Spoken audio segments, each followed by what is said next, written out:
welcome to Sunday Breakfast right here on Channel One TV. I am Ino Safo. Find me across all social media platforms, Ino_S. Right, find me across all social media platforms. Today we have a packed show for you. It's always fun meeting you here on Sundays. Don't forget that the show is very live and very interactive. So send us those WhatsApp messages to the WhatsApp number 0204 447 033. 0204 447 033. Alternatively, you can go on our social media pages, hashtag Sunday Breakfast, and I'll do well to read your message right here on the show for you.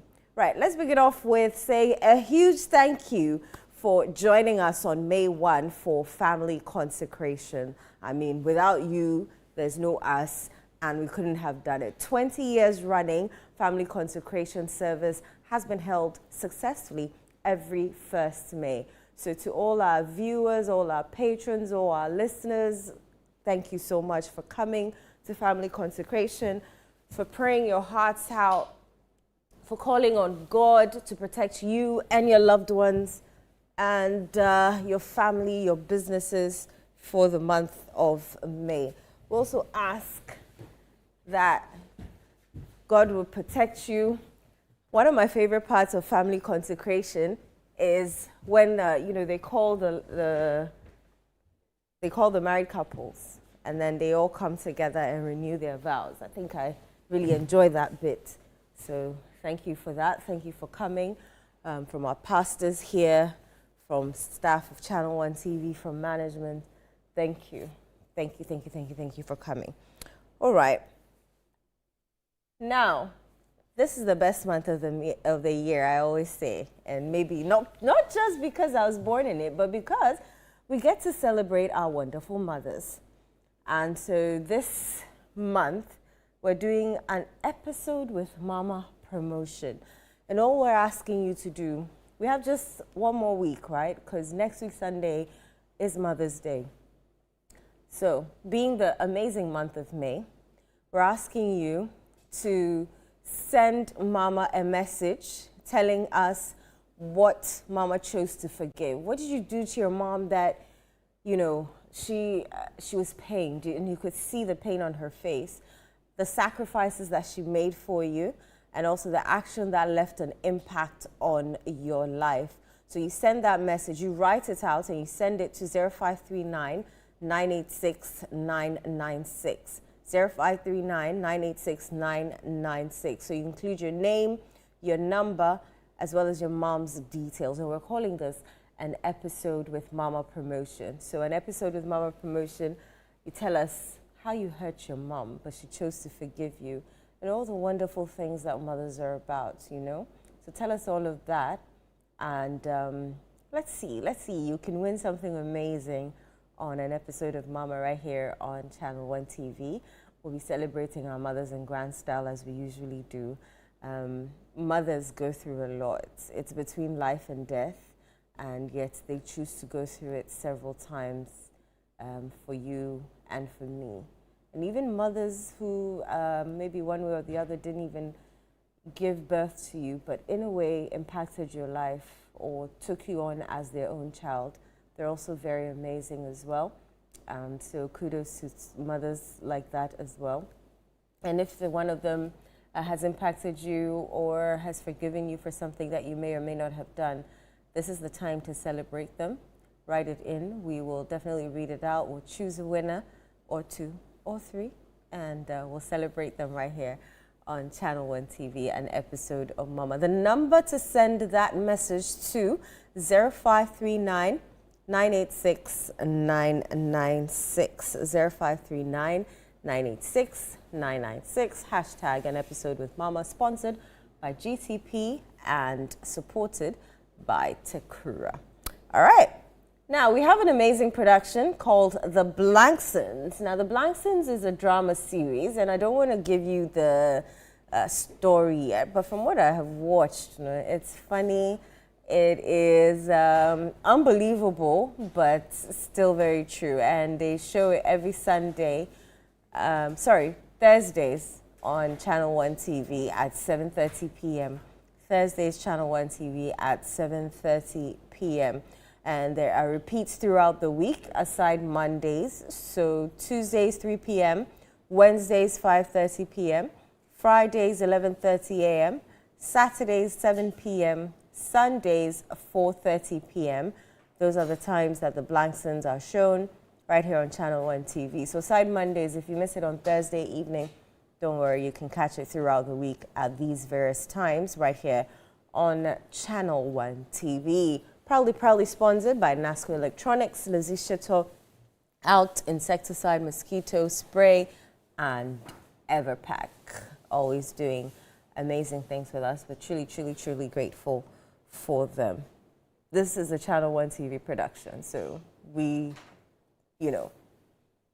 wrote the script, cast the actors and actresses, and hopefully we win an award with this one. Is that category for the drama series? I hope so, because I think the Blanksons deserves an award for this one. And so that's the Blanksons drama series right here on Channel 1 TV. Amazing production. We have some in-house people who are also part of the crew, and simply amazing. Don't forget it. Thursday, 7:30, and aside Mondays, there are repeats throughout, and you can certainly watch that. All right, I don't do this show alone.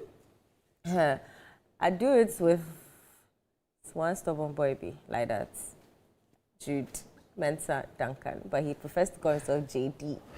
JD, sounds swagger. Good morning. JD. Yo, what's up? Let me put on record that I was actually in early. I was contemplating whether to do the show. You were contemplating whether to do the show. Yes. Why? Because, anyway, guys, good morning. It's always a pleasure, coming on your screens. But the truth is that after seeing you today, I was like, I wasn't ready. I am not ready to partake in the serious matter. Looking lovely. Thank you. Where did you get this fit from? I've forgotten the name. The Did you sew it? No, this is not one of the sewn ones. It's really nice. Thank you so much. Yeah. I was like, no, but Charlie, I for reb the smoke. Yeah, it's nice. I know. It's nice. It's been an amazing week. My question is, what were you up to on Saturday? What was I up to on Saturday? Yesterday? Mm-hmm. Yesterday, that's a good question. Mm-hmm. Oh, I was sleeping. I was watching football and I slept. Yo, Mate? Yeah, I mean, in the evening, I met a couple of friends, but that was just about it. And that's nothing really special. Nothing really special. But, coming to work today, right, I was thinking about something. I don't know what you have to say about this, right? But it's almost halfway into the year. Right. And it's like the year only started like some few days ago, right? It still feels like a very new year, even though we are significantly into the year.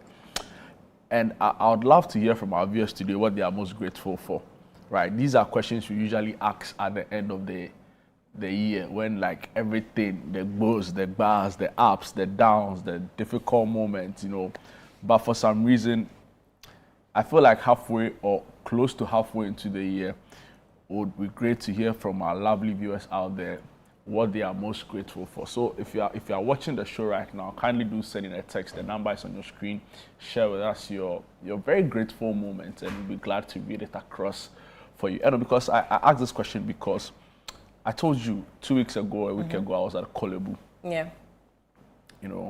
And I saw in the 3 hours that I was at Korle Bu, right, I saw every kind of, or almost every kind of, somebody who had been discharged, somebody who was coming in, family members who had just lost a loved one in the same, unit I was in, and like they broke down uncontrollably.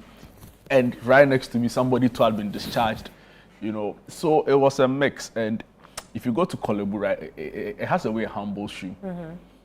And I was telling Doc last week on the show, you drive through the oncology department, you see like the faces of people. It's like some darkness and depression all over them. So it's really great if you have life, Yeah. You know, so I don't know what you are grateful for.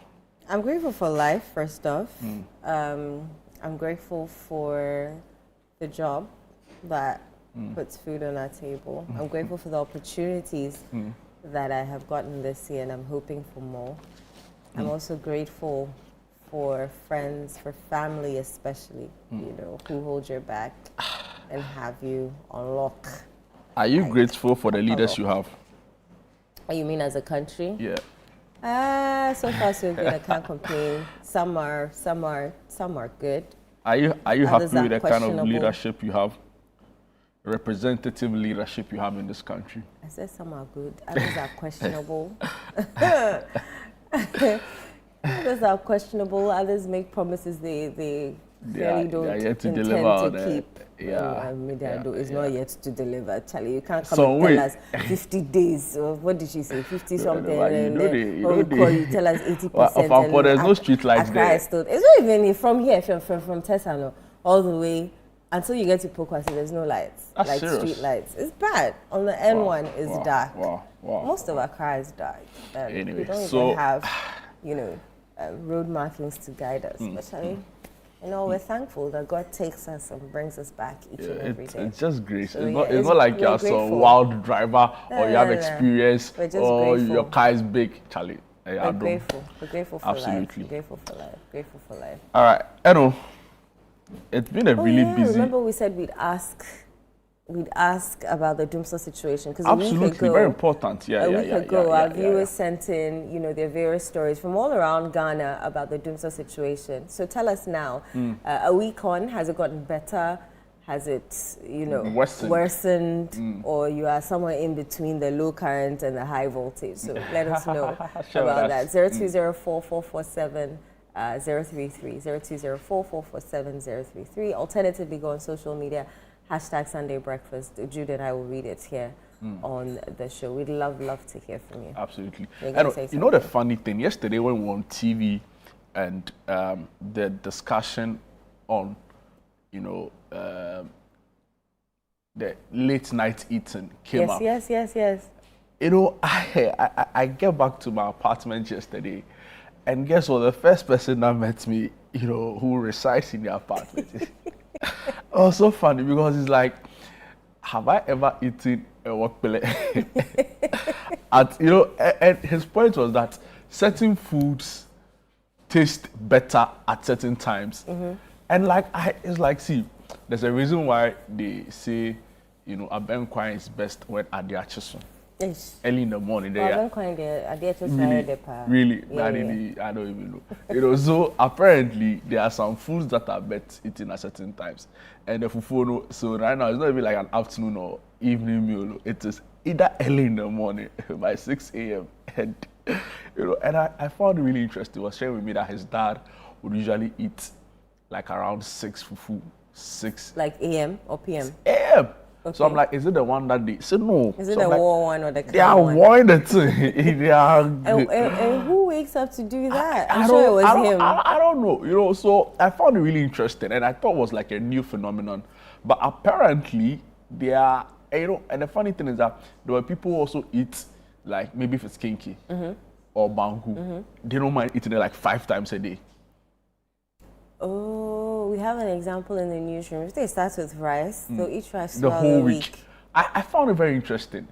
You know, I think one day we should discuss like we've done that a lot to an extent, but like the different palettes and like how people the dynamics of food, right? Because for some people, anything you put on the table, don't They'll eat. eat. Like some of us, Charlie. You know, Oh, you're not one of those. What will you eat? You'll be like oh, you know, like Charlie, but I some people want- are very particular. about what they So eat. yeah, so much like so detailed to the point of even the time they eat. Yeah, which I think is good.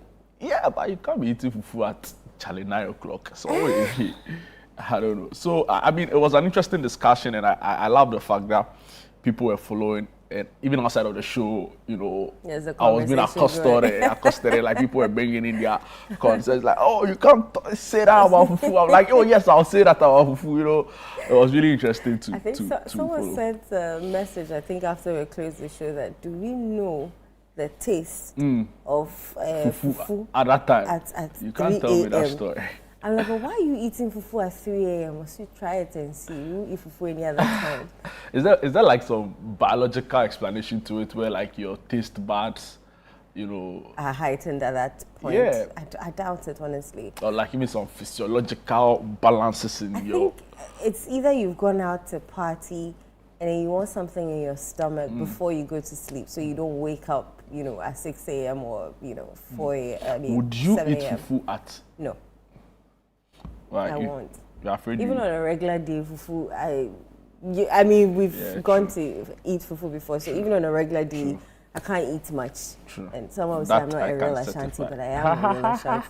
That's kakre. You, my great But grandmother. why is it always fufu and not like eto or... I thought it's also nice. But do people go eat eto at... and Oh, people eat all sorts of things. There was this joint at Osu, and I mentioned it yesterday. There was this joint at Osu. It's only when we're Chakakra now, dear, and who said it. Sometime I went there, why I are they? hadn't, we're Chakakra. I was, you've drank a little. I went there, clear-headed, everything. And the other say, So if you are clear-eyed, right? If you are... clear-eyed. We know who saw... Yes, and when you eat them. down home. That's the one fashion count, and now can't, and You're misbehaving this morning. Anyway, so... I mean, there are so many things we are... Fried rice. People are Yeah. eating all manner of things at Yeah. certain times of the day or whatever. Someone also is arguing that Bayeriache is normal. At what time? Whichever time, at 10 p.m., at 11 p.m., But at people, 12. to be fair, people eat it as a snack. Hey! Yeah, so they just fry. It's like yam chips.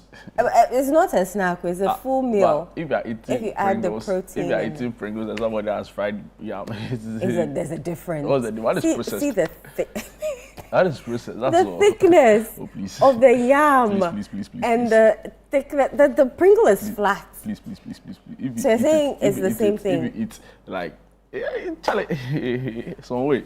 Maybe if you slice your yam in that manner, That's not possible. then I'll have no qualms. That's not possible. But to cut it for this I know, thick, we are not experts, right? And I will not we'll not you know, pretend to be. exactly.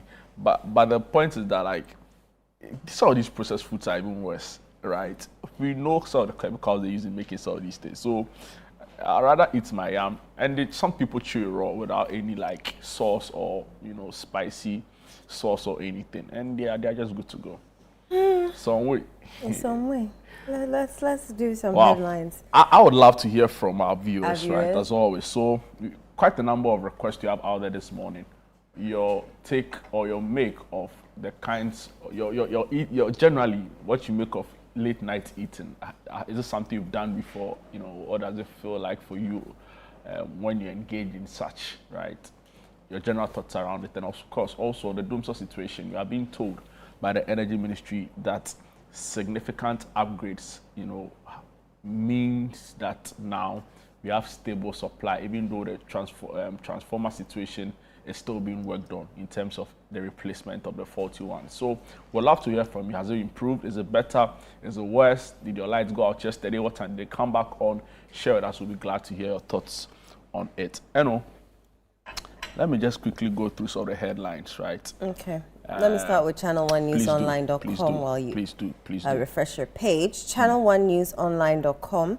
Up to 60% of northern primary schools lack JHS, according to EduWatch Ghana. That's serious. Very serious. Other stories. Assembly members' allowance a boost for grassroots governance, and that's according to Kopa Assembly Member. Other stories you'll find on channel1newsonline.com. Ghana needs more power generation despite ESRP progress. Adomako Mensah says so. Mahama announces 1,200 megawatts power plant to boost electricity supply. And Suhini energy debts reprofiled to 2028. Government to procure 40 additional armored vehicles for police. That brings my mind to the guy who tried to steal an armored vehicle. I mean, what was he of all the thinking? things. But like back in the day, right? Like, I remember one time when at the police station, somebody stole a car. some tips can be really daring. Yes. No, At but the an police station armored car vehicle. park. Like, why are you taking it to? An armored vehicle. What are you calling?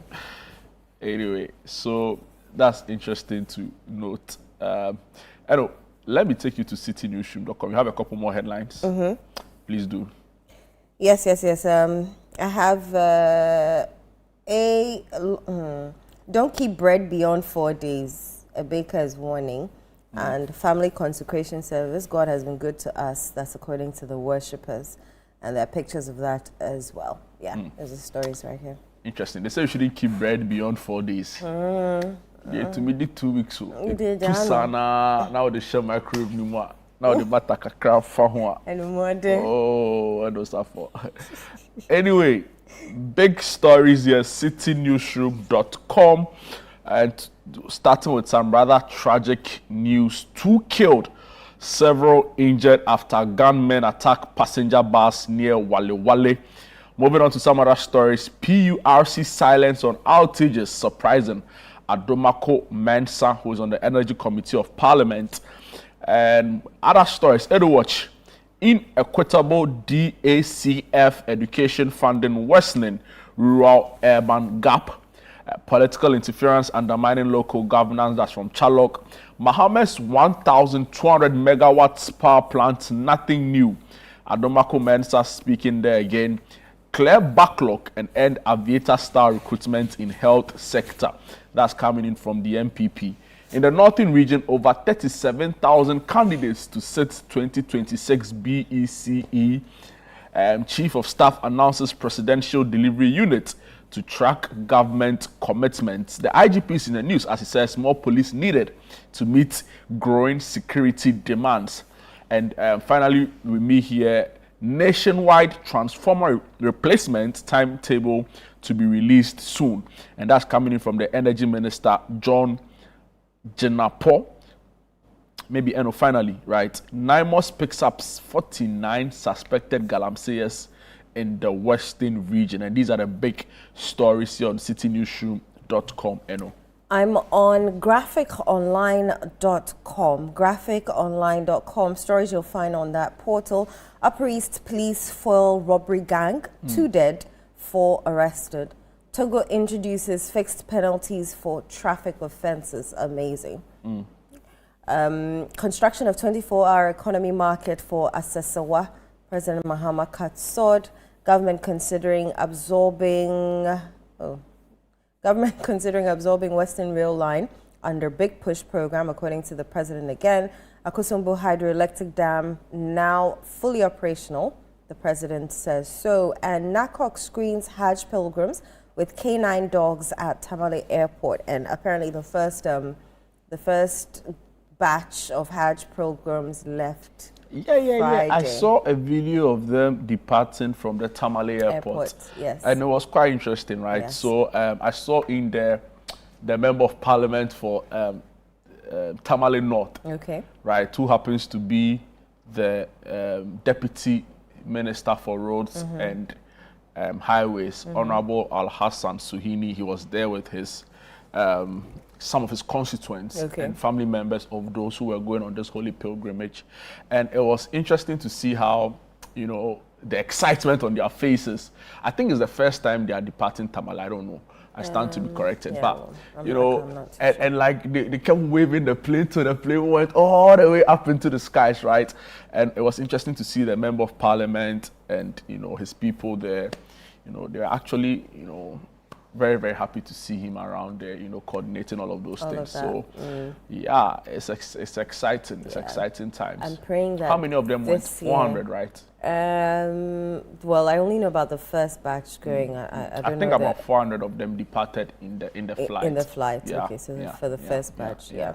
I'm hoping this year there won't be any, issues around. You remember? Was it last year that Sunday reported of a woman who was reported dead? To be fair, I mean, every a few days later. That was like two was that 2 years ago. Yeah. 2 years ago is when Hawa went.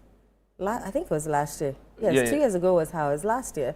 was last year that Sure. Sanda reported that a woman had been reported that her family were grieving and Yeah, I only remember for her that story, to but it feels like reappear. very far away. It's but not far. It's just here. it was last year. It was last year. Wow, Yeah. wow. Yeah. Truth is, like every now and then, the logistics of moving people for an endeavor like that can be very daunting, right? Because there are so many other things involved. How many times have we taken people to Hajj? Yeah, but like things keep changing, right? The numbers keep So we need increasing. to evolve. That is true. But do we have the and mind you, this is heavily subsidized by government, Yeah. right? So the planning needs to get better. I agree with you on that, Thank you. right? But the logistics of it is not. See, I have people tell me that my friends who've been on it by their own personal means, they tell you that like it's not really easy, right? Like the conditions, even like getting a place and all of that. So dealing with those numbers, under the circumstance would always be very difficult, right? So we want to just urge government to just keep We just need to be better. at it, right? at managing I've the seen a whole lot thing. of commitment in that regard, right? Like I said, I saw the minister, the deputy minister there, was possibly some of his constituents were embarking on it. He probably, facilitated, we don't know. So we hope that it gets better. That's what it is. That's what it is. Okay. Faulty fan regulator sparks domestic fire at Suhum confine. 2 rooms destroyed. Ghana to open diplomatic mission in Mexico to strengthen trade and investment ties. Foreign Affairs Ministry warns against fake travel stamps. And so see areas affected by ECG's planned maintenance on Saturday. Today's list isn't out yet. And U.S. courts limits mail order access to abortion pill mifepristone. And industrial fire at Mutunia Prampam extinguished, no casualties recorded. Ghana 4x100-meter relay team finished 4th at World Athletics Relays Miss Final. That's unfortunate. Kudos to the Mahama team. Hills, congratulations to them, really. Mahama Hills IGP Yohonu for sterling performance. And on May Day, Ghana News Agency workers demand urgent release of outstanding compensations from government.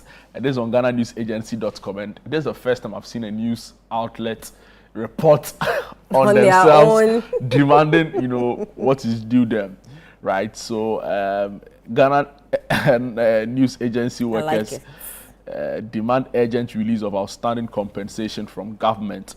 Abuatre Festival 2026 Vice President Nana Akufo-Addo promises transformative infrastructure. Did you see the minority leader? He was clad in hunter Nehemiah, chief hunter. He was looking for what do you call a deer in tree? Isn't that Abuatre?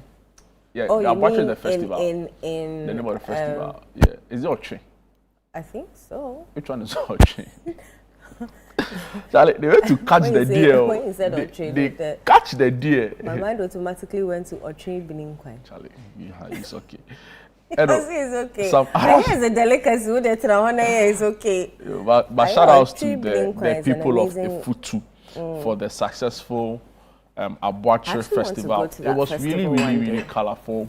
The energy was up there. Like when you see the videos of the youth when they caught the deer and they brought it, it was really exciting to watch that, some of these cultural norms are being still kept and lived and is living on. So it's interesting to see.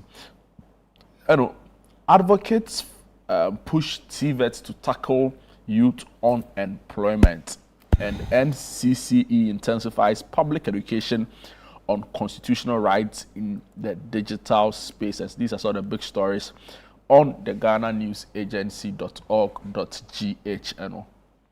Okay, I'm on newscenter.com. The center is SCENTA. And stories you'll find, and messages are just flowing in. We'll get to that in a bit, but let's do the headlines on newscenter.com. Western region, NIMOS picks up 49 suspected galamseyas. Firefighters contain major industrial blaze in Pram Pram. First batch of 430 Guinean pilgrims, you were right, departs Tamale for 2026 Hajj. EMP pays $2 million out of $5 million Black Stars World Cup pledge.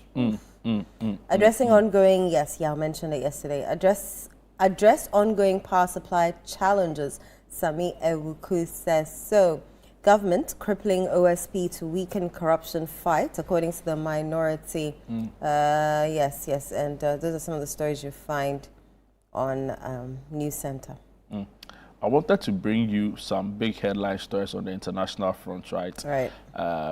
Because we do know that the war between the US and Israel and Iran is escalating. Trump said that they are yet to reach an agreement. Yesterday he was on the news and even said that he didn't know who he was speaking to in terms of negotiations, and that has got a lot of people talking. But I'll start off with a story from Germany, right? But still with the US military, because Germany says US troop withdrawal foreseeable as Trump warns of more cuts. Some other stories here. Oil tanker hijacked off coast of Yemen and taken towards Somalia. Taiwan president visits Eswatini days after blaming China for cancelled trip. 13 killed in Israel. Israeli strikes on southern Lebanon, health ministry says.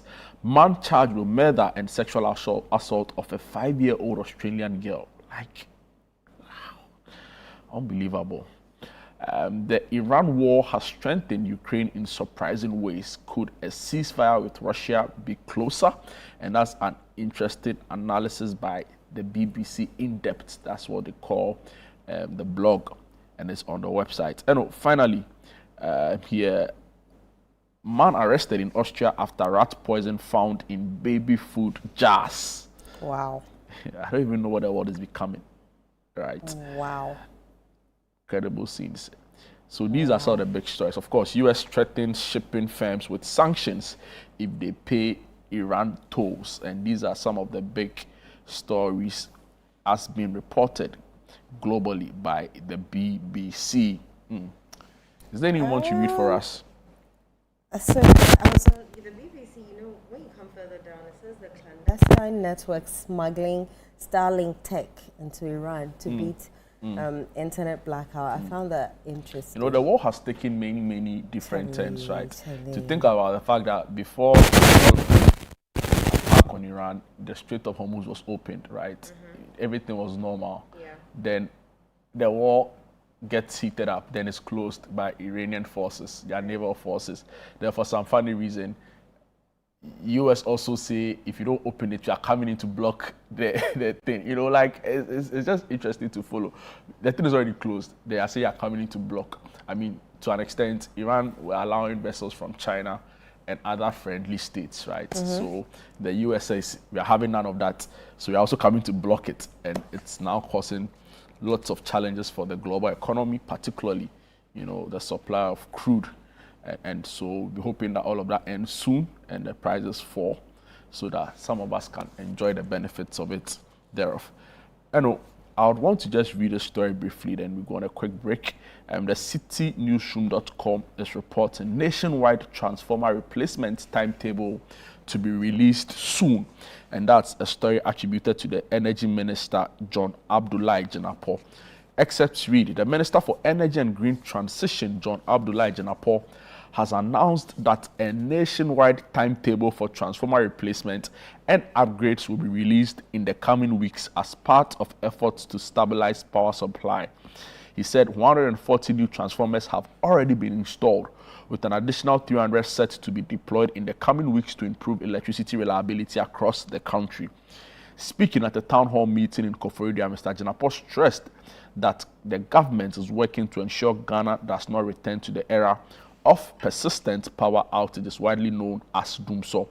He also commended staff of the Volta River Authority and the Ghana Grid Company for their swift response in restoring power after a recent fire at the Akosombo Gridco substation. Mr. Jinapor noted that Ghana is not only meeting its domestic electricity demand, but it's also exporting power to neighboring countries including Burkina Faso, Cote d'Ivoire, and Togo. He further clarified that the ongoing transformer installations are part of a new procurement drive. According to the minister, the government remains on its track to install more than 2,500 new transformers nationwide, describing the current energy situation as stable. So, you are being told that the system has been fixed, or the challenges with supply largely has been fixed. And what we should expect now is the upgrade of the transformers. According to them, a lot of old ones are in the system, and it's interfering with stability within power supply, right? So that would mean that there'll be another kind of a schedule, right? So it's not a doomsday timetable. It's a transformer replacement timetable, Charlie.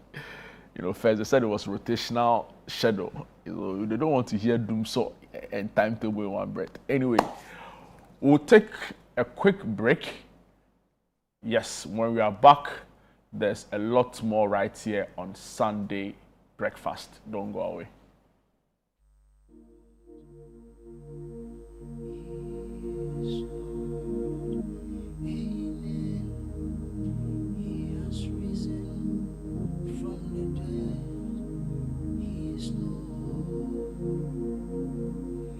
Every knee shall bow, every tongue confess that Jesus Christ is Lord. Every knee shall bow, every tongue confess that Jesus Christ is Lord. Oh, you're right. Oh, you're right. No, I'm sorry if you're full. Oh, you're right. Oh, yes. Kocho Jenina Beku to know Tetrema Bepe Mwaka Sechi says, oh, you're right. Kocho Jenina Beko to know Tetrema Bepe Mwaka Sechi says, oh, you're right. We glorify your name. We glorify, oh, your name. Oh, our Lord, we glorify your name. We glorify your name. We glorify your name. Oh, our Lord, we glorify your name. We glorify your name. We glorify your name. Oh, our Lord, we glorify your name. Yeshawudin and Onyam. Yeshawudin and Onyam. Eradi. Yeshawudin and Onyam. Yeshawudin and Onyam. Yeshawudin and Onyam. Oh, Eradi. Yeshawudin and Onyam. We glorify your name. We glorify your name. Yeah. Oh, our Lord, we glorify your name. Yeshawudine Nonyam. Yeshawudine Nonyam. Oh, yes, Lord. Irade Yeshawudi Udina Yawawa Na Dumashe Mumma Irade Udina Ayewawa. Yeah.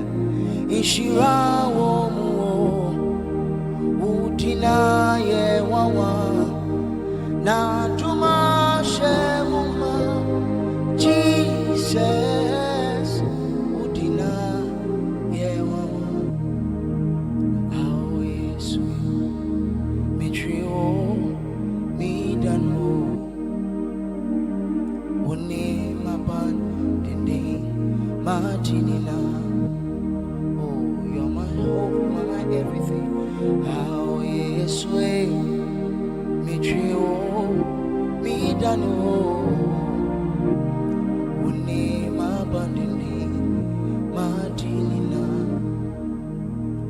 Madinina, mi bankobia, oh, many da so, mahodi, Madinina, mi bankobia, many da so, mahodi,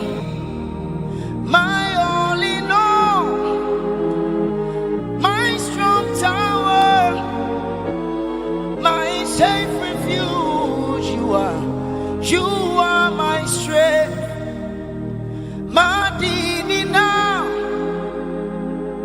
mi bankobia, many danso, mahodi, many danso niwo, mahodi, oh. Oh yes, Mahodi, when life's failing me, many dance on you. Mahodi, when men fail, you stand strong. Many dance on you. Mahodi, you have never failed us. Many dance on you. Mahodi, oh. Yeah, Mahodi, you are all we have. Many dance on you. Yeah, Mahodi, Michel, consuming for so many dance on you. I'll lift up my eyes unto the hills. Mahodi, from where comes my help? My help cometh from the Lord. Hey, the Lord who made the heavens and the earth. Mahodi, you are. Hey, Sayadana Mane. Dance on you, Mahodi, yeah, many dance on you, yeah, Mahodi, many dance on you, Mahodi, many dance on you, oh, very exciting. Mahodi, many dance on you, and you're the ever faithful one. We will trust in you, and you are faithful. Jesus, you are true. And you're the ever, forever faithful one. We will trust in you. Some may trust in horses and chariots, but we will trust in you. Oh, you're the ever faithful one. We will trust in now bandin and you oh womana until for ina Johnny betwa womana until for ina benya foudi abandin and you oh hey womana until for nina benya foudi abandin you oh womana until for nina benya foudi abandin oh yeah oh Jehovah yeah kron yeah, he's holy. You are no name, hey, I hold till fall. One need us on you, oh no, now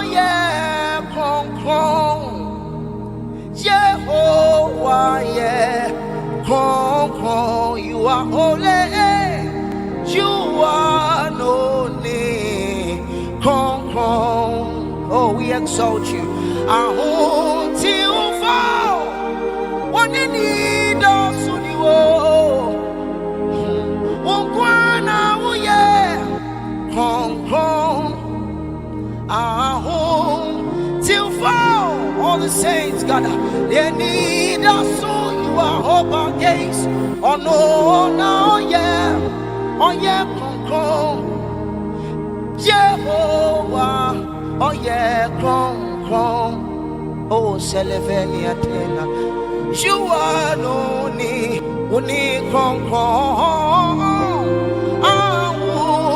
Till fall. One need us soon. Oh, Sevenieli Casenatai. And I yes, Shirawo Asafu Yehovah. Oh, yeah, clone. Oh, yeah, clone. Oh, yeah, clone. Na ye mauso. Uni Asafu Yehovah. Oh, yeah, clone. Oh, yeah, clone. We are Kong. Na yeshira wo Asafu Yehovah. We are Kong. Kong. Na yema uso Asafu Yehovah. Revedi sevaina. We are Kong. Jesus. Oh, team order. We never change. Jesus. Any night, Jesus. Oh, team order.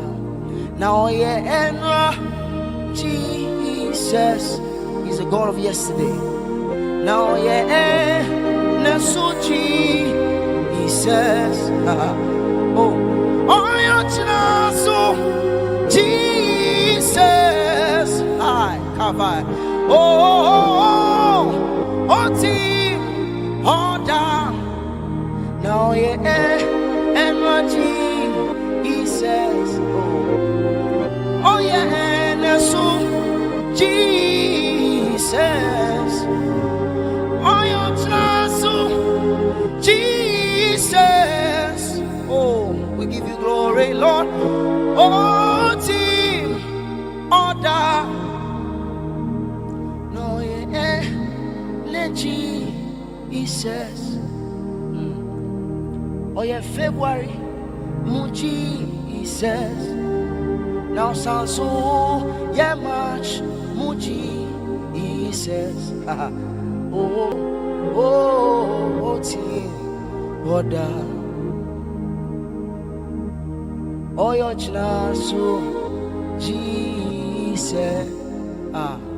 Keep your hope in him. Oh, team. Order. Oh, your so Jesus. Oh, team. Oh, yeah, my bank, I see. Ni mechifo michem migwankobia mira meda wa siuda uye mabankesi ni mechifo michem migwankobia mira meda wa siuda. Oye mabankasi ni michifo michem migwankobia o mira mida awasiuda bwame eradi yeswe oh mihia umoa say to me hia umoa. Anybody need the help of the Lord? Bwame, Radi, Yeswe, lift your voice and say, Mihawumboa.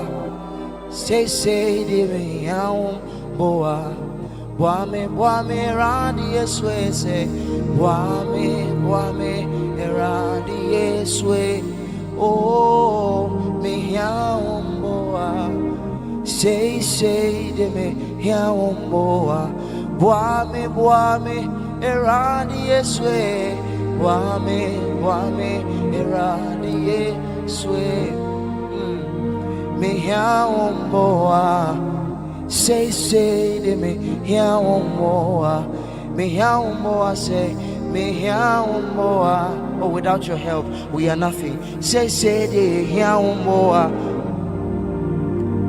ye yaomboa say de yaomboa we have tried our strength has failed ye yaomboa say de ye yaomboa oh yeah, more. Say, dear, yeah, more.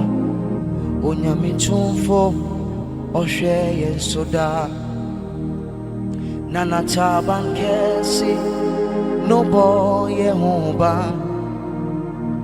Oba tampa, Okaye fam, niho. Mama, yeah, and then it nina oh oba tampa wokayen fam wama yenya ehyayen and then it nina oh oba tampa oh yes wokayen fam wama yenya ehyayen and then it nina oh Tampani wo, ukaya famu wo, umaye and then it did now. Be reminded of this.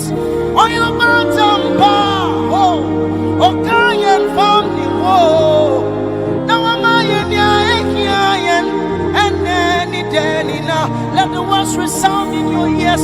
Oh, you Tampa. Okayen from the world, he never leaves nor forsakes. Oh my, and then it now. If you're in need, just know. Oh, but I'm no Kayen from the world. Oh my, oh, and then it now. Oh my, and then it now. Oh my, there's an assurance that comes from the presence of God being with us. Oh my, he said, I will not leave you nor forsake you. We are not alone. Oh yes. Oh my, and then it now. He carries us on eagle's wings. Oh my, and then it now. Oh, forever.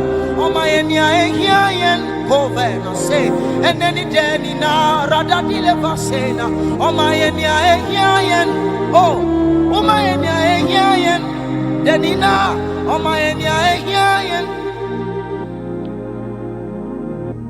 oh, my Enyayan, and then it now, oh, yes, oh, my Enyayan.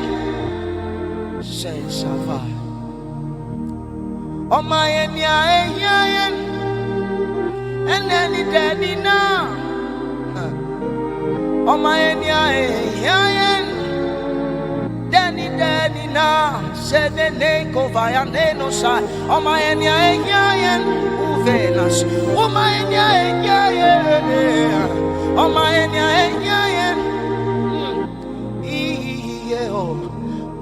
oh, my and oh, my and oh, my and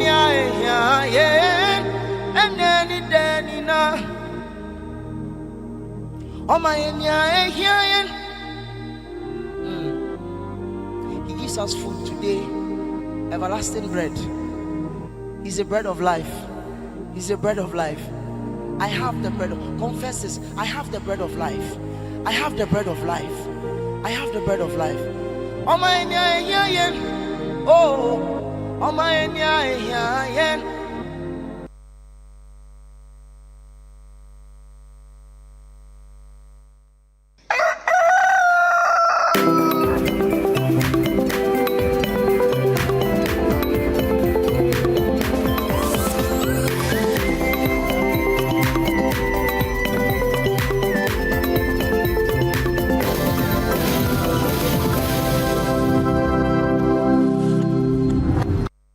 This is still Sunday Breakfast right here on Channel 1 TV with me, Inu Safu. So your messages have been trickling in, and I'm going to read a bit of them. So Adjoa from Wayarifa says, I do late night eating occasionally, but trust me, it doesn't taste any different. In fact, it's not something I like.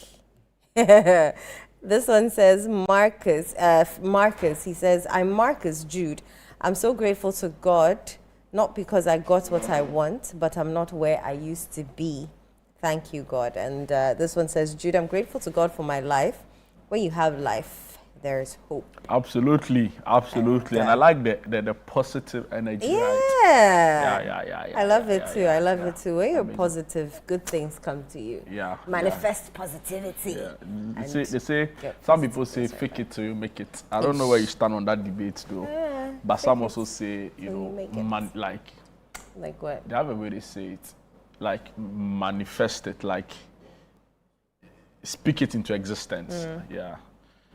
Anyway. Right. Try it. All right, I know.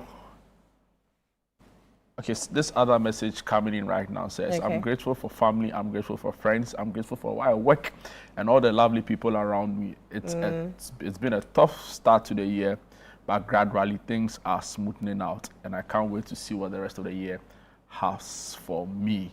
And you say your name is Eli Gleam, sending this message from Ho. Thank you so much for that message, Eli. And yes, you can also send in your message. I'll be glad to read it for you on the show today. So I know last week on the show for the health segment, we had a very exciting conversation on head and neck cancers, right? You know, and Doc took us through the various stages of it, you know, and it was kind of practical because she also showed us photos, you know, of some source and what it could mean. And for me, it was interesting because I really wonder how medical practitioners are able to do it. How they see some sore or an opening somewhere and instantly just say that this is this and not this.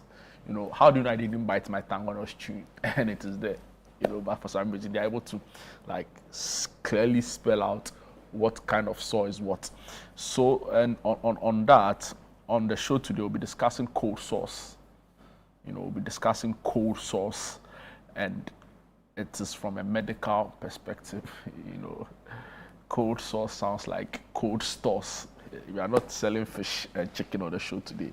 We're actually helping you, you know, make sense of your health and improve it. And Doc is ready. We want to invite her onto the big, A big set. the seat, you know, the hot seat.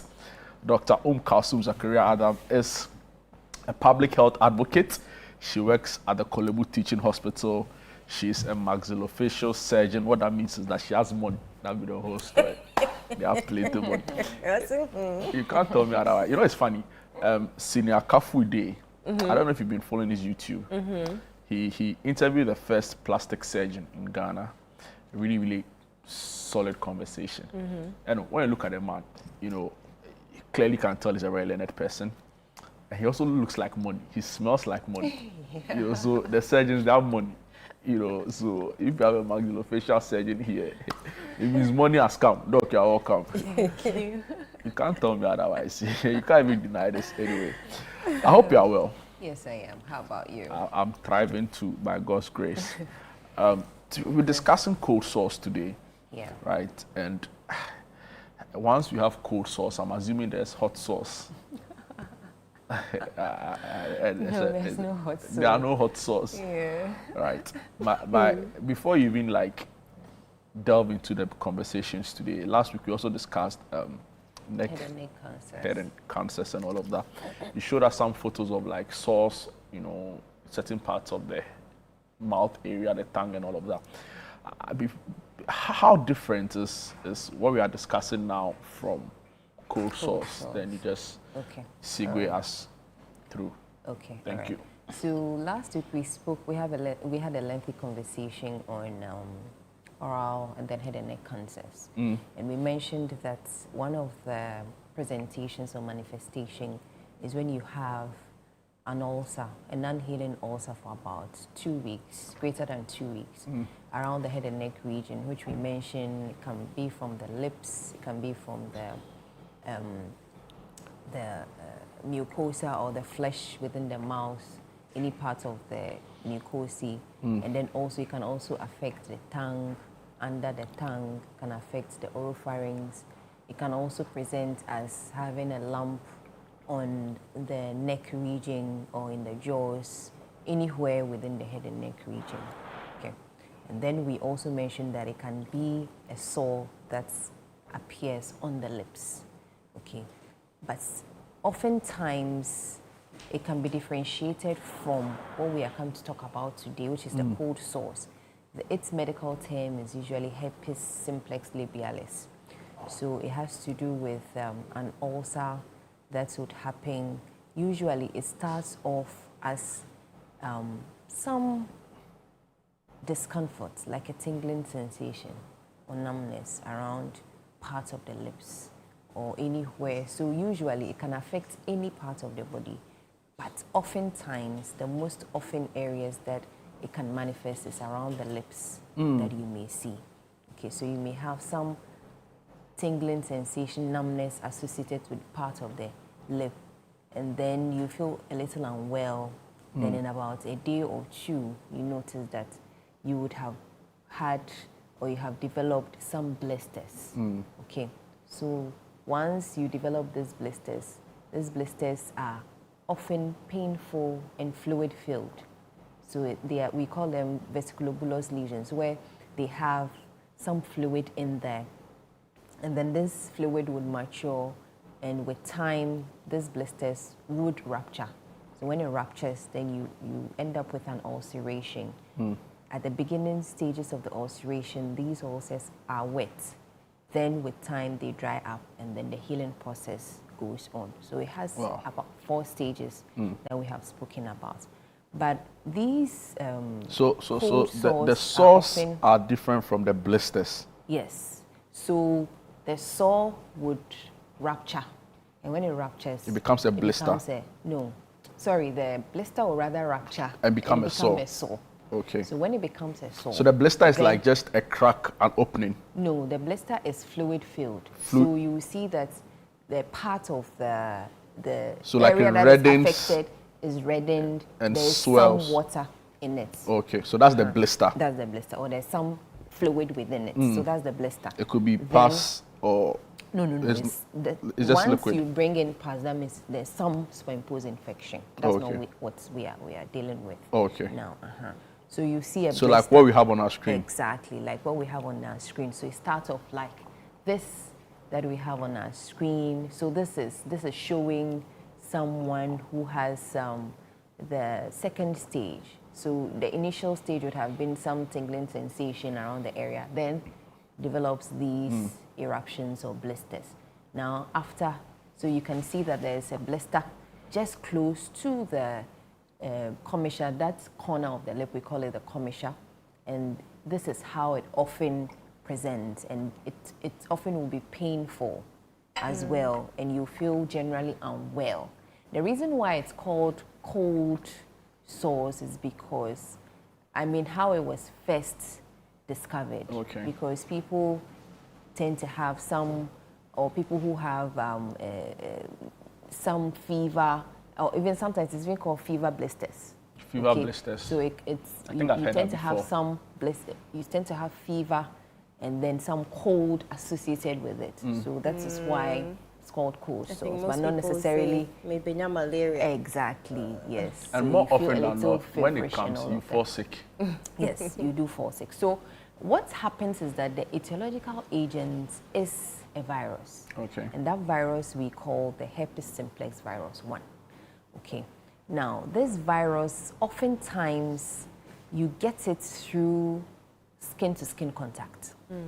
So let's say through kissing, the person, especially, and it becomes very infectious during the blister stage and then during the ulcer stage. So when the liquid So, from it, exactly, touches, is either it touches directly from skin to skin, or the person may have used a particular utensils, so like a cup, I've drunk from a cup Spoon or something. a spoon, you know, or I've used a towel, and another person who is not infected would use these equipment or these instruments, and then eventually they end up inoculating these viruses, and then they end up having the infection. So it's as well. easily So when you look at communicable. it, It's easily, yeah, so transferred. skin to skin, very often, that is how you get it.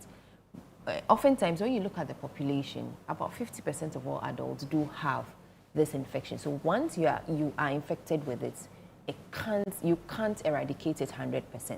50% of adults. 50% of all adults do have it. So in this studio, about 5 of us have it. Exactly. Or 3. Yes. And on this So set, the- about 2. Exactly. Oh, then it's the 12. It's not me. Wow, that's oftentimes- serious. Yes. So oftentimes, when you do get it and then you get the manifestation, it goes into dormancy. So dormancy meaning that it will go and hide itself within the cells of your nerves and then stay there till the right conditions are there for it to have another manifestation. So what are some of the conditions that are right? So that's why you see that people say that they're about to get fever or they're about to get malaria or something. So stressful conditions can cause its reactivation. So stressful conditions can be mental stress, where somebody is going to write a very important exams and is under so much mental stress, or any other thing that would put a whole strain on the person's mental This faculty. conversation is so practical for me because I saw it play out like real time, just like a week ago or so, because I have a Okay. friend who was organizing a fair. The president was scheduled to be there, and he was like the lead on it, and days before. He ended up having these, yes. Wow. That's So true. the stress is like stress. the key thing. Yes, so stress is number one. So either, as we mentioned, mental stress or physical stress. So physical stress can come from certain ailments. So any of the ailments that we have been speaking about, once it will have some physical stress on the patient, they can end up manifesting or having the reactivation of this herpes simplex virus 1, which would show us the herpes simplex labialis that we are talking about. Another thing could be that some immune compromised states in some patients. So immune compromised states meaning that it's either the person has any of the conditions like diabetes that is not controlled, or the person is having the retroviral infection as well, or even malnutrition. So any of these conditions that reduce your immune states can also cause the reactivation of these viruses, and then the patient may end up having How it. about your immune system, right? What role does it play in all of this? Because I want to believe, or I'm assuming that a very strong immune system can withstand the stresses Yes. that would bring about this. Exactly. So that's what we are talking about. No, Once I passed your immune- the thing, Charlie. No. Once your Buy colourful immunity- forms. Buy medical school forms for me. No. If only we were simple. So once you have a very strong immune system, I mean, the reactivation is not possible. But then once your immune system is low, yes, then the chances are that you may end up having the reactivation. So the reactivation is going to come back onto the skin and then cause this blisters, sores, and then eventually heals. Wow. To take most of the time about 7 to 10 days Before you heal. from beginning all the way for you to heal Earlier on, when you you are said getting these You ulcers. earlier mentioned that these sores could be on any parts of your body. Yes. But why Like do we the commonly see genitalia. it at your, what did you say? Is it corsa? Which one? The side of your mouth. No, that's the commissure. Commisha. Yes. Commisha. Chala, So say either what? on top of- Say kosha or chale. I throw the thing away. Oh, We say chale. lips and go your way. I You want to know. be a doctor by I force. want to have a technical experience on the show. Yeah. So the commisha. Yes, so the commissure, sometimes even so looking at this particular picture that we have on the screen, it's another way that it will manifest. So this is still an early stage. So this is a blister. You can see that there's a blister there. And then where the arrow is showing, you can see that there's some erythema or reddened area around the blister. that which is fluid filled. And where this is situated, as you can see, is on the lower lip. Okay, and then the lower lip, it's on either side. You can see where the skin proper, and then there's a place where we usually would paint. We call that place the vermilion border, or the vermilion. So you can see that it's spanning from the skin, the vermilion border, and the vermilion itself. And this is typical of the herpes simplex labialis that we are talking about. So this is another manifestation of the herpes labialis. Is it so a next good idea to press it? No, it's not, because at the time where you have the blisters, that is where you can easily give the infection. You are most infectious at that stage. So whatever fluid that comes out, if it touches another person, the person is likely to have it as well. So it is not advisable that when you have the blisters, you go picking the blisters or even the sores. No. So rather, that is when you would have to maintain very good hygiene at that stage. Make sure that if you're applying any of these topical agents or creams on it, you do that and then you perform your hand hygiene so that you don't end up inoculating or spreading to other areas. Doc, let me ask you a question I've been asking you for a couple of weeks now. How are you able to identify that this is indeed, a cold sore and not like a stench from like some insect or something else? All right. Or even fire, right? Because sometimes when you come into contact with, you see all these swellings, reddish Or a swellings. canker sore. Or a canker. Okay. So a canker sore, maybe let me start from the canker sore. So the canker sore, usually you find there are also painful sores that happen inside the mouth. So canker sores, most of the time, you don't see them outside the mouth. You see them inside the mouth. So inside the mouth, meaning that it can be inside when you open your mouth, the flesh that you see, we call it the mucosa. So the flesh that you see, it can happen there. Okay, it can also happen maybe on the flesh that is close to the gums as well. So those are canker sores. And these canker sores too, most of the time, they are also very painful, just like these ones. But they are not caused by a virus, canker sores. Canker sores are not caused by a virus. And they are not contagious, like we have with herpes labialis. Okay, so herpes labialis is caused by a virus. Canker sores are not caused by viruses. Canker sores are just caused by some immune-mediated process that is not well established yet. But you can just make some associations associated with it. And when you come into contact with a canker sore, the likelihood of you wouldn't get it is because it's an immune-mediated process, as opposed to the cold sores. When you do come into contact with it, you will have it. So these are very common things that you look at, and then you should be able to differentiate and advise patients accordingly. So for the sting, so that would not appear as multiple blisters as we have in this particular picture. So this particular picture as well, you can see that there's some manifestation as well. You can see multiple blisters or fluid-filled vesicles, and this is affecting the upper lip region. So the upper lip region, and it's even very close to that area there. We call it the philtrum or the philtral region, which is on the right side, okay, or the philtral ridge, and then a little beyond the philtral ridge on that side, and then involving also the upper lip. The vermilion is also involved, and then so this is the second stage. So in this patient, I'm sure he or she may have felt the prodromal symptoms of having maybe some tingling sensation or numbness around that area, feeling of unwellness, and then the next thing in about 48 hours or in about 24 hours, they break out with these blisters that we see on the picture.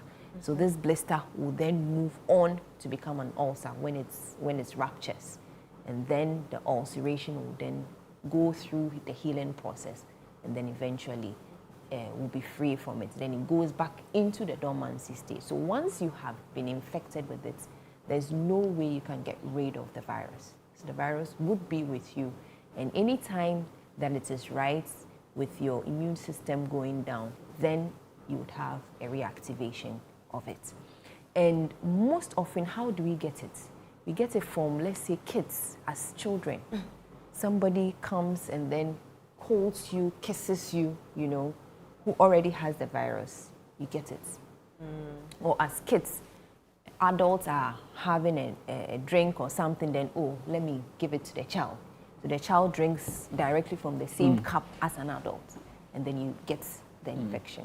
And then the infection goes on and on and on, with you having reactivations, and then it comes on, and then it goes back into dormancy. So oftentimes, and then also I mentioned that herpes simplex viruses, there are a number of them. You have 1, 2, 3, some of them all the way to 6 or even 7. Now, the herpes simplex virus 2 has been implicated in the formation of herpes that affects the genital area. So you can have, even sometimes in oral sex, you can have the herpes simplex virus 1 affecting the genital area. And then if, let's say, the man, or yes, let me just say the man, if the man does have the herpes simplex virus 2, you can end up giving it to the lady through oral sex as well. Or what's the other technical name for it? Or is it Cunnilingus? Yes, yes, that is also possible. Wow. So you can end up having that virus. I was going to say, when you mentioned herpes, Yeah. that's where my mind went to, Yes, yes. immediately, herpes. Yes. Cunnilingus, So okay. herpes, yes, Makes sense now. exactly. we are being told also that some the use of some extra creams, you know, could also trigger reactions, right? Are they in the family of cold sores, or that is completely different? Okay, so when it comes to creams and herpes simplex labialis, it has to do with how the creams are applied. So it just comes back to what I said. You shouldn't be picking these sores. You shouldn't be picking these blisters. So oftentimes when it happens, it's painful. So people resort to using some of these topical anesthetic agents, which come in the form of creams, or they use petroleum jelly, just so that the place is moisturized, it doesn't get dried, and then it ends up petroleum cracking. jelly, no, is it in Kuto or Vaseline? Yes, Vaseline. Vaseline. Yeah. When you say petroleum jelly like that, you know, I had an idea what you were saying, but you know, just for the purposes of yes. So Vaseline. Does it mean that when you get it, or when you have the virus and it goes dormant, that means like for the rest of your life, anytime you're stressed, it's going to come up? Yes. So if the situation is right, it can reactivate and come up. You can't get rid of it. You know, it's so true, because I remember you can't colleagues get rid back of in school, you know, at university, who during every exam period would develop this. Yeah. All right. Yeah. Like, and my mind is just now going back to it. And there are those who, during the raining season, they Yes, develop it. Exactly. So any stressful condition. But how is raining season stressful? Well, everybody's immunity is different. That's Possibly rainy seasons, they tend to have some malaria. Malaria is a physical ailment, and that could be the source of stress that the patient. So the whole idea is to manage your stress well. Yes, to your manage immune your system. stress. And then this picture as well is also showing Anna, but this one is the sore stage. So the blisters have broken and the fluid has been released, and this is the beginning of the ulceration that we spoke about. What's the worst case scenario for a sore like this, right? Because usually we hear that, oh, it can get very badly infected, it affects other parts of your mouth, and now surgery. But I want to believe these are very rare cases. No, but these ones, usually the herpes simplex labialis, they are mild to moderate cases. It wouldn't be that bad unless there's some really bad immune compromised state with some superimposed infection, then it spreads to other areas. But typically, this is how the sequelae is. Blisters, then you come to the sore, just the area that has been affected, just like this. And then if it is not inoculated in other areas, then eventually it heals. Okay. So yes, it goes down and So then it it heals. always has to become a sore before Yes, it heals. it has to. Yes, it has to Okay. break into So an how ulceration. what much do you do? But you Okay. can't tell me that actually. Don't say. So most of the ease time- your stress down. So most of the time, you can actually control the symptoms by taking an antiviral medication. So like isaclivir, if in some patients, you can prescribe that to help reduce the viral load at this point. And then the use of the topical antiseptic agent,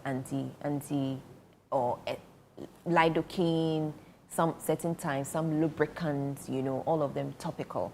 You can just use on the area to ease the pain as it goes through the whole sequelae for it to be able to die off and then heal nicely. So this picture in the background again is showing us this is an ulcer, but the ulcer is healing.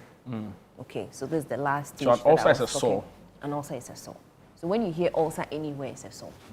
Okay, which would be able to, you have a base, you have the edges, and then you have the floor to look at. But that's more technical. So this is a sore, and the sore is healing. So we can see that it's drying up nicely.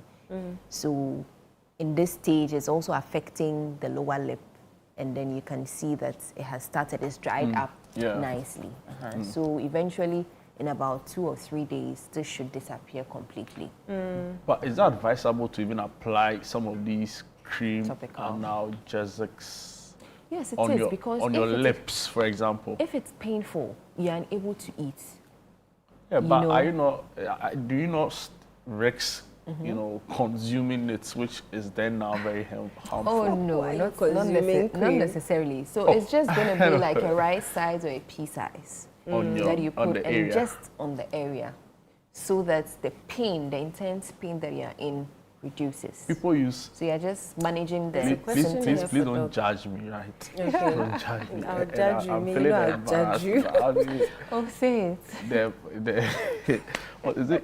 Gentian violet? Or Ah, yes, gentian yes, violet. yes, Yeah, yes, is that what they call it? Yes. Gentian violet. Gentian violet. But that's I almost said may gentle. not, because gentian violet, usually gentian violet comes in a solution form, and that one dries up. When you use it for maybe some abrasions or some lacerations that have been sutured and all of that. But not I on the think not on the lip. It's On the lip. really, yes, it's really Ah, not. so I see There's a some question like here that I rather would you have would asked want something anyway. around the mouth. I see some use it around the mouth. Yes. Actually. I would have So asked rather you would this want to question use that's what the person has something that sent. is moisturized. So moisturized, like an oil-based, just to keep the moisture around it and not rather dry it Interesting. out completely. Otherwise, you risk getting more cracks, more pain, and then There's a eventually- myth that people associate with this, and someone has sent it in. I was about to Okay. ask this. Hi, Sunday breakfast. My mom used to tell me that when your soul is sad, that's when you get this. You just have to boil eggs and eat. It will go. When your soul is Is sad, that true? Yeah, I've heard that before. That when Maybe your there soul may is be- sad, there may be okara some- ho, and then you get, Uh-huh. the cold sores, and sometimes they say eat an egg and put some. So how do you know There- if your, and then your, it's your some- soul is happy? So maybe there's you won't some get sick. scientific basis in the sense that if your soul is sad, possibly you are in a very pensive mood, you are in a very Stressed situation. stress situation, so it reduces your immunity. If you already do have the infection, Actually, it makes reactivation- sense, right? If you are stressed, you are not, Reactivation. inherently That's- you are not yourself. Yeah, yeah. Wow. Then eventually Wow. you end I up guess they didn't having- have a name for it. Yes, so at that time. at that time. Doc, Yeah, it's always a that's pleasure having you. Thank you so much. And, So it's very and important that once you have this, you need to be having, your hand hygiene is very important. Don't end up involving yourself in kissing. This thing Because that I'm saying skin to here, skin it's contact always, at that moment. Why Yeah. would you even want to will kiss end up, someone with that thing on your mouth? even at the blister stage. Yeah. People would want to, so you need to keep some distance till the whole face is gone. Then you can go back to your normal life and make sure that you are hydrating, make sure that you are eating properly at that moment. Make sure that you don't, especially the vulnerable, that's kids, when they come around, you may want to share a drink with a child, make sure that it should be different so that you don't end up transferring, because that's one of the ways. The easy way. Some easy people feel ways. offended, especially like if they give their child a drink and they change the straw. Yeah. But it's important, Yeah. Yes, and then also, we don't greet by giving pegs and kisses, but in the developed world, You do that is that. one of their ways of. And it's a super greeting. spreader Exactly. endeavor. Exactly. Yes. Wow. So those are Doc, some of the it's ways. always a pleasure having you, right? Thank you. You're taking in sometimes childlike questions, sometimes very pedestrian questions, and offering all the relevant insight. I feel like sometimes you ask a question like, what the hell? Like, I don't know, but you try for us, and we are really grateful. Yeah, You know, thank you too for having me. we'll catch you next week, right? Yeah, definitely. Do you have an We idea will. what we'll look at next week? Not Charlie, yet, somebody but I'm sent me sure. a message and said that we should discuss Okay. the health aspect of a broken heart. No, Interesting. it be serious Health matter. aspect of broken Yeah, heart. Okay. the Let's see. Is your heart physiological actually imbalances. broken? Yeah, if it has really broken. broken, you know, All or right, it's we just can- a feeling. you know, so talk maybe you about channel in your inner counselor and physician and surgeon for us, right? Definitely. We'll be looking forward to that. All right. Doc, thank you so much. Thank you from too for having a me. very important health conversation on cold sores, how they come up, how they develop, and what you can do to, remedy the situation. We move to another health conversation. This time, rather tragic, because a mother and the, unborn baby died in a facility at Kaswa. Concerns about medical negligence, have become rife in the aftermath of this really sad development. Our correspondent in the central region, Akwesiado, has been following the story and filed this report. The Mother and Child Hospital in Kaswa has come under intense public scrutiny after the death of 27-year-old Abigail Opoku, who was expecting her first child. According to relatives, Abigail was referred to the facility last Friday from a private hospital after doctors recommended the cesarean section due to delayed labor. Her sister, Doris Opoku, says repeated requests for the surgery were denied because staff cited the lack of an available bed in the recovery ward. Na simbie se o se nsuo ne basa ntesa na akwala no anhwa na yenya no because nsuo na ebo akwala no ho ban na eno aso na eba no nti yekona so mka so mbe CS kra na maye pupu yeti nti mekwa na meka kire ne se o se no maka manu nsu no o se recovery ayema nti ye surgery kra na onya bibia ndawa recovery. The family says Abigail endured severe pain for nearly 36 hours before she died. And a nurse for the Gina home of Fred doctor. I'm a auntie nurse, me belly woo, get me by inside, you, I've almost a quarter rubber. No more true, I said,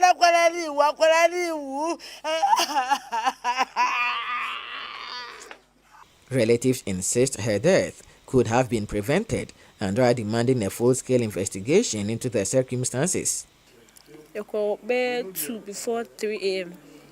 Kusia na pa yamane dru yamane hwe eno ana so oda ho vitals mpo minkai so mo check here minim se me na me hu dia eno ana so oda o sa munka hwe no pre ka so munye ni CS nyina o mefi.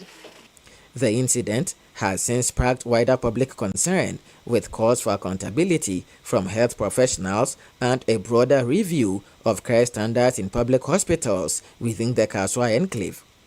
The atom de betima to bia. Baby there some one can say na what the other back where they wo. Na me say wo fa bobo minimo. The MT as your mama letters am fan ko. Papa bi kura the hospital one ka jam say ha. Omo kumire ya. It me bakura yare ya no me ba no wadi kan de na ba hada ka mama na mfa na ma hada.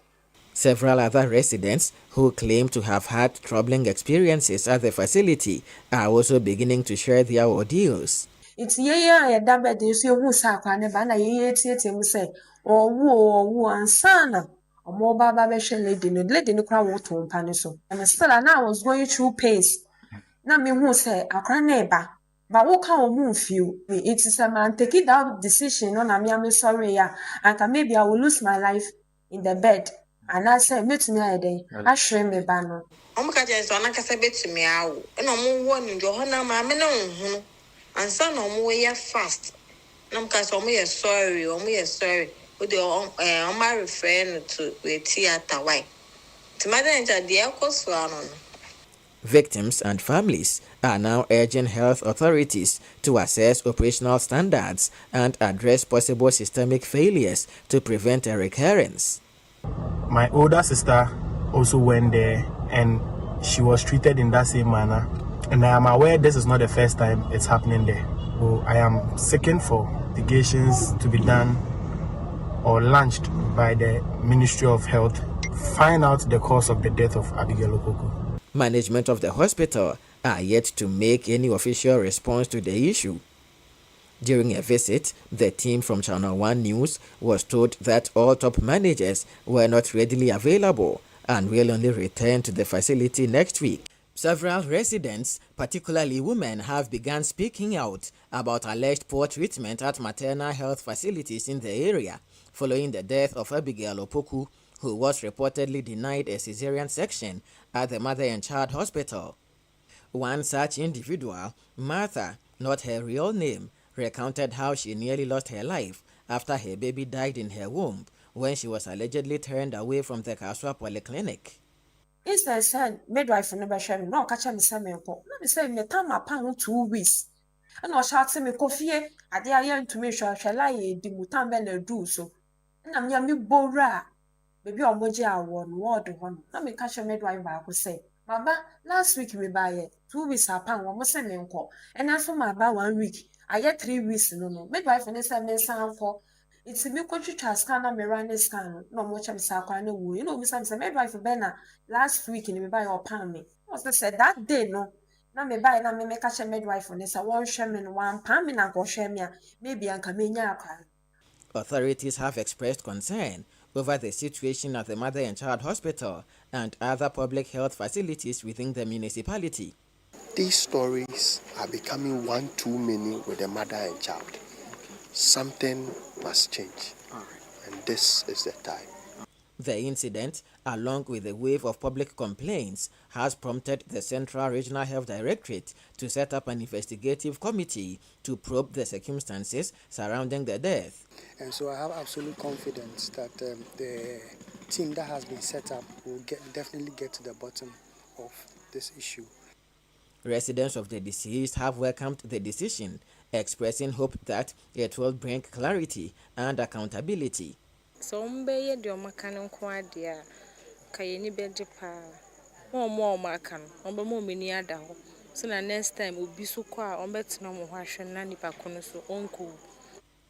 Municipal Chief Executive for Awutu Senya East, Seth Sabase Wonobanini, has indicated that any officer found culpable will face the full rigors of the law. We will follow this matter to make sure that whoever that had to do something that ought to do and did not do, or overdid, or did not do at all, these persons must be brought to book. Meanwhile, Member of Parliament for Awutu Senya East, Felix Nakoyo Okuno, during a visit to commiserate with the family, expressed expectation that the outcome of the investigations will lead to reforms in the maternal health care system. Things are happening that we are not aware of, and it's good that things are coming to bear. People are bold enough to bring issues to bear. This aids us and helps us in the investigations that we are having. So all I'll say, the entire community should just keep calm. I know people are scared, especially pregnant women are scared to go to hospitals now, but they should keep calm. Investigations are ongoing, and then the right actions will be taken at the right time.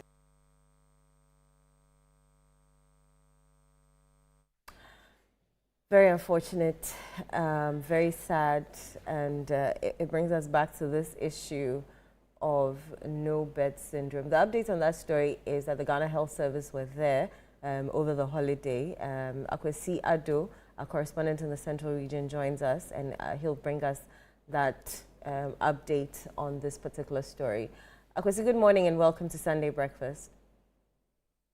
Good morning to you, Eno, and you, and thank you for having me. Always a pleasure.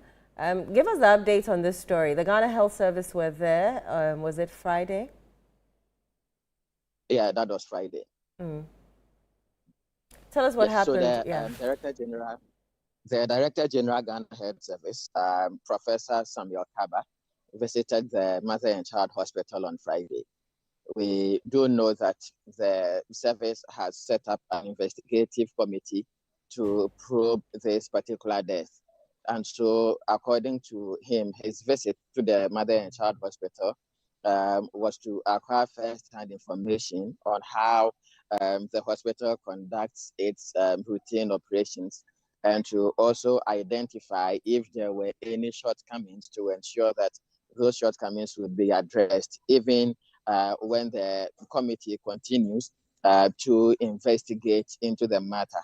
And then also he paid a visit to the family house of the deceased, Abigail Opoku, where he assured the relatives of the deceased that the committee would do due diligence, investigate the matter to the latter. And then when they are done also, the recommendations that would be made would also be implemented fully in order to address any possible systemic gaps in the maternal healthcare delivery system of the country. And so he wants the family as well as members of the general public to continually trust the Ghana Health Service that they would always provide professional care for people.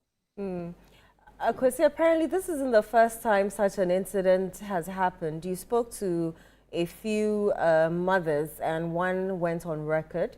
Tell us about that. So, this particular incident, with regards to the unfortunate demise of Abigail Opoku, isn't the first time such an incident is happening, particularly at the Mother and Child Hospital here in Kasoa. There's been several of such instances, except that this particular one was highlighted and then it gained the public attention and also opened the floodgates, if I should say, for people to come out and then speak about their very own experiences at the Mother and Child Hospital. I remember about 2 years ago, a similar incident occurred where someone died and then community members mobilized in their numbers. They stormed this particular facility. But let me also mention that it was under a different management. And then when they sought accountability, the management had one of the people arrested by police. He spent a number of days in cells and then he was granted bail. The journalist who broke that particular story was also forced to pull down that particular story. So occasionally we would get some of these stories coming from the Mother and Child Hospital. And so I am particularly not surprised at the scale of complaints coming from people or relatives who have ever, visited the Mother and Child Hospital to access their services. And the family of Abigail Opoku truly are heavily shattered as a result of what actually happened to their relative last Sunday. Well, let's talk about this hospital, right? You spoke to quite a number of people who shared similar experiences at the hospital. In the community, what would you say the reputation of the hospital is? Because this is a facility we know that has been in existence for some time now, but clearly some of these feedback we are getting is quite damning. How common are these concerns? So the feedback is not attractive. It's not encouraging. And just as I mentioned earlier on, this isn't the first time.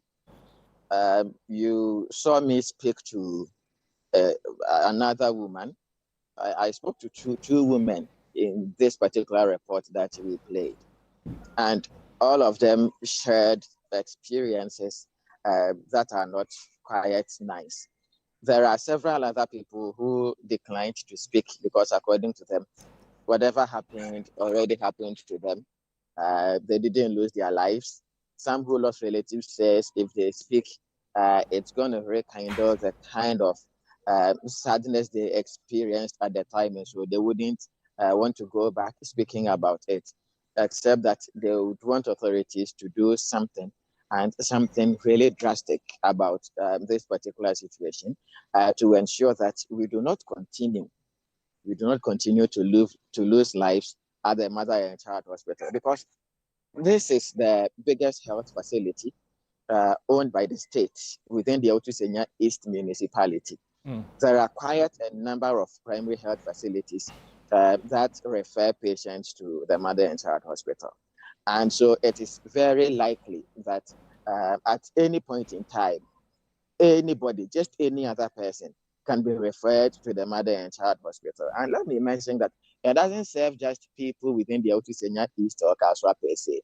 It serves people from adjoining municipalities like the Ghana South municipality. I know that they have a polyclinic in the English Amanfrom area, but the Amanfrom Polyclinic has no theater.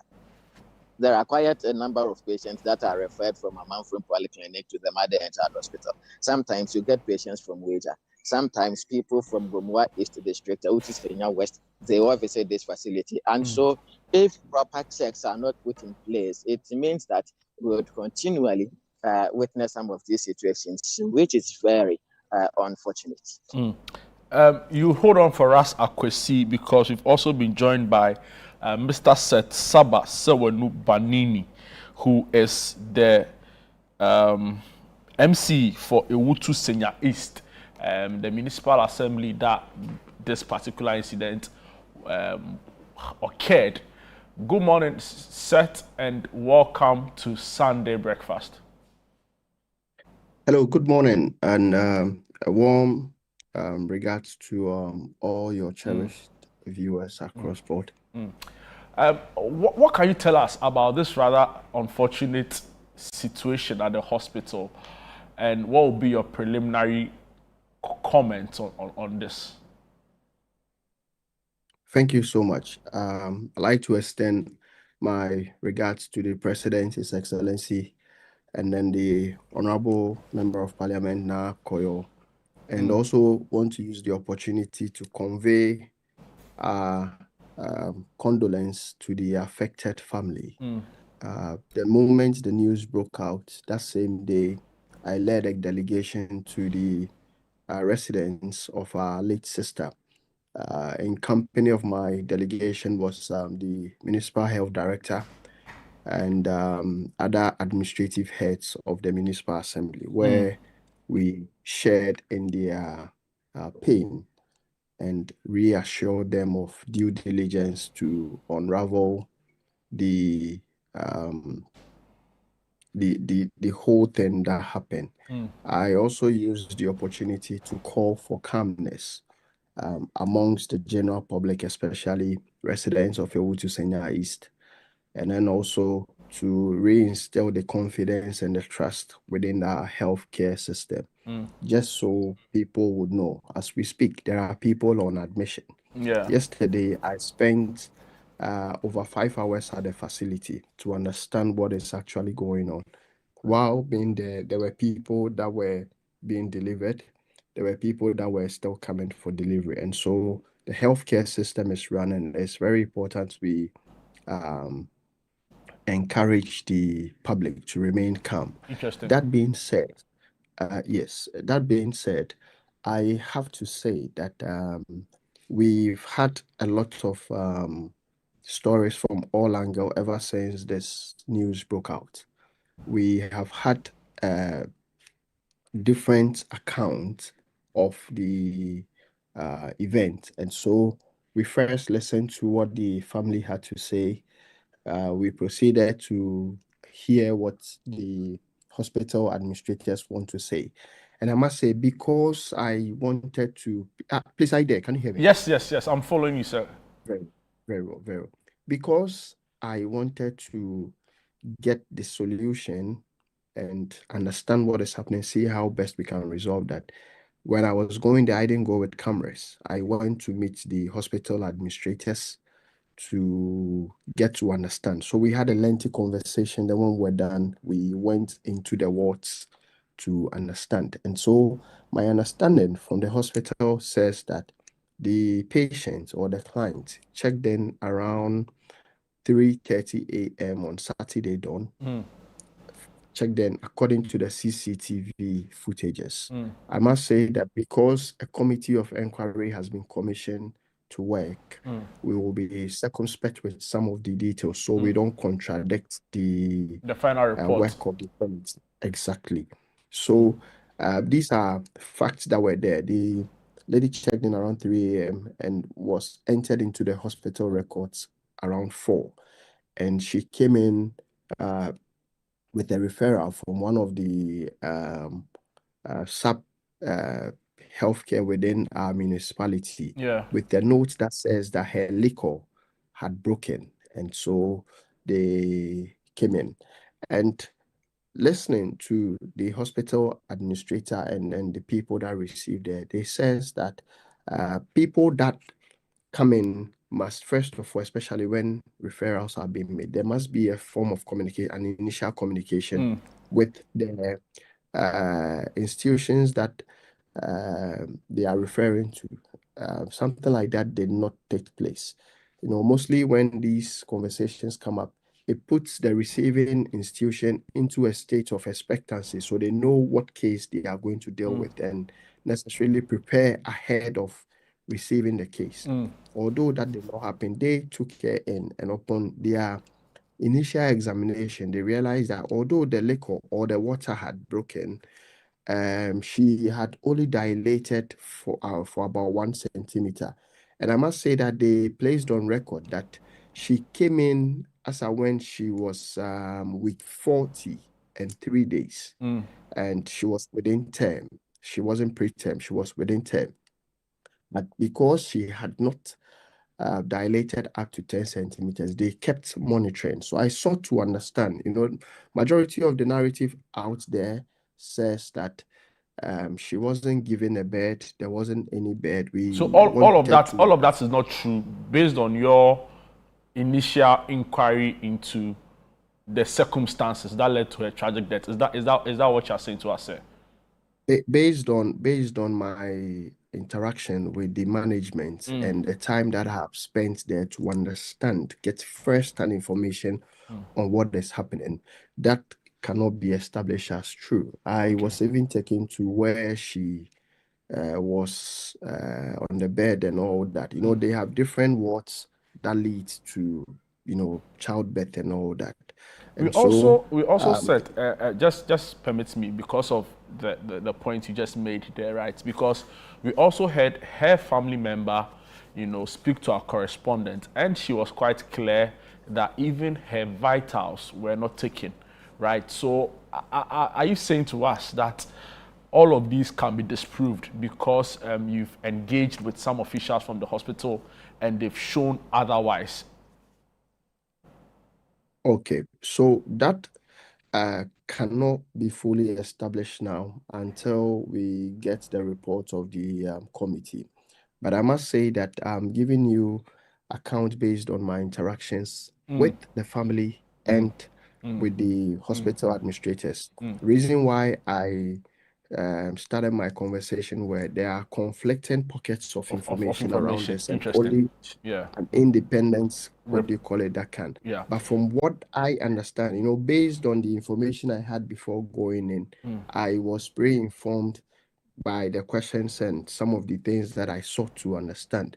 But the hospital made it clear that when she came, during their monitoring, you see, they indicated that she had only dilated for 1 centimeter.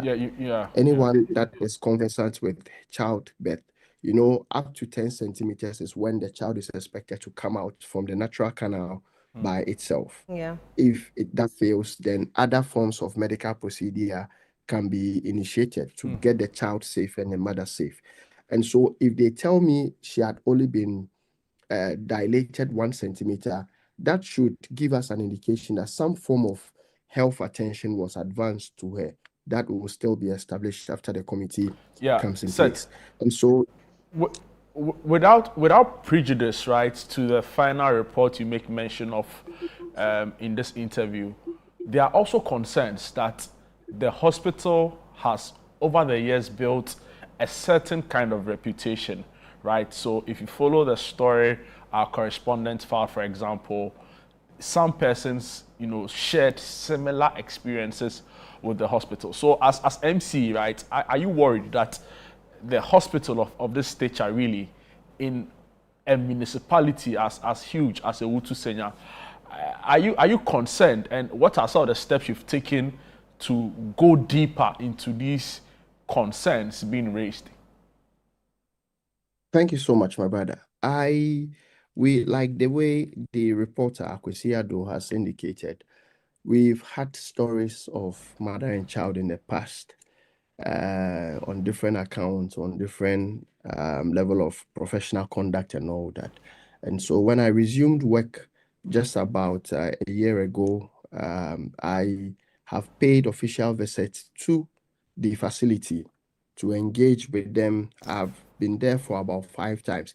It was out of my visit with them and the interaction with them that led us to mobilize the state-of-the-art anesthetic machine together with other essential medical equipment and consumables, which we donated to the hospital just 5th of March to help them. I must place on record that hospital was built by President Mahama in 2016 before he left power. It was part of the 4 ancillary projects that came with the famous Kaswa interchange. And it was hurriedly advanced to a hospital instead of a polyclinic by the previous government because of political expediency. That is subject to another day's conversation. Because that was jammed, it deprived us from all the necessary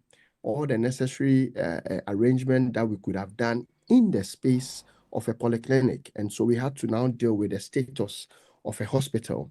That being established, I must say that, let's put on record that for the past almost 4 years, there wasn't any functioning anesthetic machine at the mother and child. And my brother, yesterday, I got very emotional as well as very much surprised by the numbers that they showed me. I told you I spent about 5 hours at the hospital. They do an average of 300 surgeries in a month. Let's put this on record.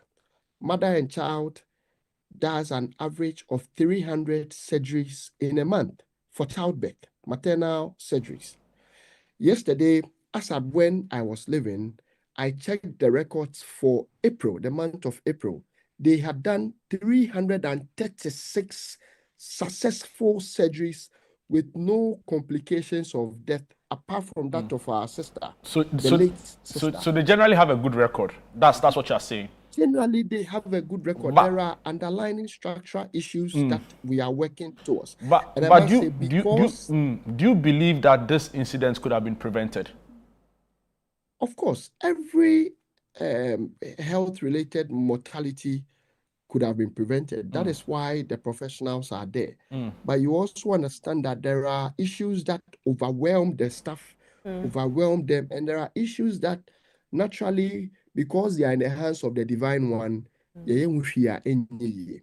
I'm not saying hers is part, but I just want to cast our mind back that the record shows that good things are happening in mother and child. Let's deal with what we can control. Let's deal what we can control. So while we acknowledge that there are others that are beyond human control, at least we know that to a large extent some of it too, there's a way we can go about it to improve the situation for our constituents. We're also being told that there are concerns around staffing. Already you've demystified the assertions that there weren't enough beds at the hospital and all of that. But also in your recent submission, you alluded to some other structural challenges, confronting this mother and child hospital in your area. What have they been saying to you, right? Your engagement with health workers, what have they been saying to you in terms of the challenges they face in line of work? Very well. I like to pick this in two different angles so you'd understand clearly. In my course of being MC, I've dressed in jarabia and as bathroom slippers and walked into the facility at odd times just as a normal person to understand how some of these things work, to also get to know what the ordinary person living in Kaswa going for healthcare there says, which I've come out with a few findings I've shared with them and they are working on it. Again, the facility, prior to this particular event and then the construction of the Kaswa Winneba Road, most of the referral cases that come in from adjoining municipality, adjoining suburb and communities around Kaswa, Winneba, that is the second in command when it comes to healthcare, that is the Winneba trauma, takes most of the referral cases. But I can say that because of the construction of the road, most of the referral cases does not go to Winneba. This is on record. When you sample views, people will tell you, you can imagine a pregnant woman who is entering into labor would have to go through the rubbles of the road, and so they do not go. All these referrals now end up at Kaswa Mother and Child Polyclinic. And like your reporter rightly said, we have people on record that come from Ewutu Senya West, Bodjiasi, Breku, all those surrounding, they come from Gumwa East, Nyanyano, all the places they come from the south, that is in the Greater Accra region. They all come to Mother and Child. This makes the hospital, literally overwhelming. There are 7 doctors who are attached to the maternity block. At any point in time, there's always a doctor on standby at the theater. There's a doctor on standby at the gynae ward. There's a doctor on standby at the recovery unit, together with other nurses and midwives who are there. Yesterday, when I got there, at the general ward, where people that are delivered and people that were being prepared to go, and that is the gynae ward, there were 31 beds in the room. In fact, the hospital administration had rearranged the whole place to accommodate more beds. Out of the 31 beds that were there, I could count 28 people that were in at the gynae ward being prepared to go through.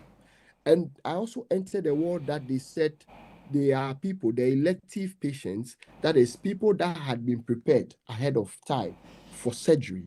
They were about 16. We only have one functioning theater at the Mother and Child. That particular theater takes care of both pregnant women and any other case that is coming in. So clearly, the system is stretched, if I get you correctly. I'm coming.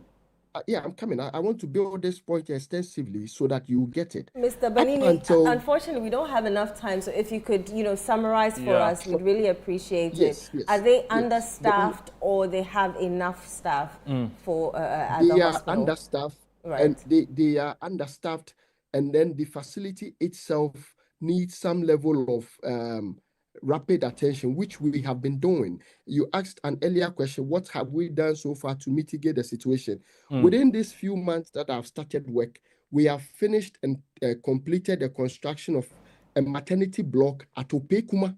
That is one of the electoral areas within. So it could take off the pressure from Mother and Child and then the polyclinic. That particular facility, the CHIP compound, did 94 successful surgery last year in a very tight corner. And so between when we conducted our rounds, we put up one that is even showing on your screen. We are also doing the expansion of a 30-bed pediatric block at the old polyclinic, coupled with the renovation of the Iron City Health Center, donation of medical equipment and consumables to the New Market Health Center. All these strategic investment that we are doing is to make sure that the pressure that goes onto the mother and child and then the Kaswa Polyclinic is reduced to the barest minimum. And I must say, because of the referrals and the growing population that we have in, the current structure at mother and child needs to be expanded. We are doing a construction of a new CHIP compound at Otames. The second place has a difficulty. And so on Wednesday, I'm going to chair a committee meeting that seeks to put up documents so that the funds that we were going to use for the second construction, we'll use that to do an immediate construction of a second theater and then some form of ward to accommodate the situation. If you permit me briefly to just give you a picture of what came up last night. Very briefly. When I spent the whole time there from afternoon to the evening. Very briefly. Yeah. So you realize that because there is only one theater, people that could have been rushed through, they have to queue until they get their time. Whenever a cesarean section is being conducted on a patient, especially pregnant women, they are supposed to be monitored for at least 3 days. As we speak, 72 hours, as we speak now, because the whole place is overwhelmed, people keep coming in. Every hour, you have about 5 people coming in to come and deliver at the place. Because of this situation, they are only monitored for 24 hours and then discharged or moved from the recovery ward so that they could make way for all the other people that are coming. Let me place this on record. Mother and child does a minimum of 15 surgeries in a day. That is for pregnant women. If there are other specialized cases, they still manage to do that. And you know, some of the surgeries can take up to 5 hours, even more.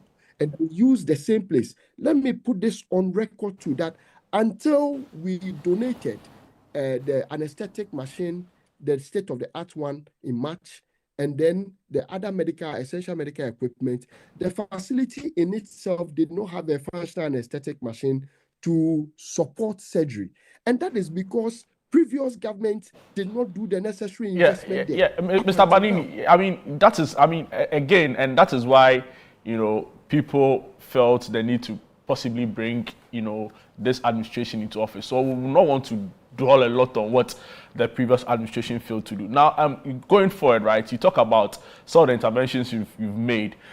Is the Ghana Health Service in the district, in the municipality, aware of some of these concerns? Have you engaged them and other stakeholders, including the Ministry of Health? And if you have, what have they been saying to you as part of their responses? We've had, it's important sometimes we highlight where the problems comes from so that people get to appreciate the efforts we are doing now. So it doesn't look like we've been there. If there has been structural development and solving of the issue, we wouldn't have been where we are now until an emergency solution was provided. That's how come I refer to previous work that has been done, just to put on record. And I must say that we have been in constant touch with the Ghana Health Service directorate within the municipality. It is out of that and our interaction and the data we have that we initially situated the construction of another CHIP compound within the CP electoral area. The CP electoral area is where the mother and child is situated. It's based on the data they gave us and then the numbers that go in and the attempt to reduce the pressure that goes on to mother and child. That is why we did that. And I must say that based on our interaction, in fact, last year when I started work on the 28th of April as MCE, as soon as possible, I mobilized all other decentralized institutions to do a tour, on the various institutions that we have.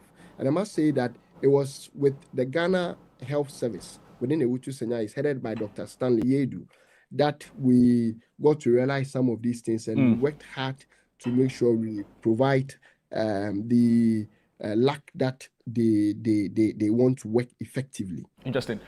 Finally, are there any timelines, right, to this report? And when should we expect the final outcome so we are able to, get firsthand the details of it thereof? Yes, thank you so much. The family intends to bury their beloved this very Saturday. What it means is that as soon as possible, we have to do whatever we have to do within time. Yesterday, we got to realize that the family had accepted, when the Director General came, had accepted that a pathologist come to conduct autopsy on the body before they take it away. That means that everything we want to do will be completed within time and as soon as possible, so that we can unravel the real cause, and whatever that we have to do, we do it within a space of time. And also to make sure that we inform some more policies to change the administrative errors, and also inform policies to expand the current facility and then whatever it needs, and also begin to have conversation about getting in more staff to help. I must say that the administrator at the hospital is relatively new. He came in about just 2 or 3 months ago.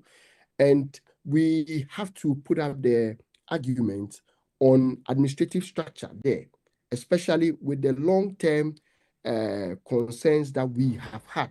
So when we have done all these structural investments and then the work, then we now have to look at the in-house reshuffle, in-house work.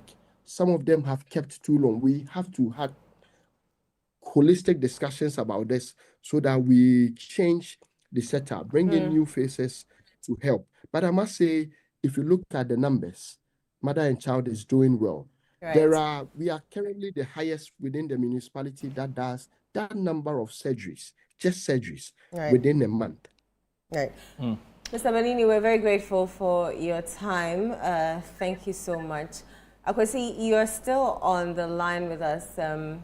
I want to quickly ask you, when you went to the hospital, did you see any cameras, which I believe would assist in the ongoing investigations?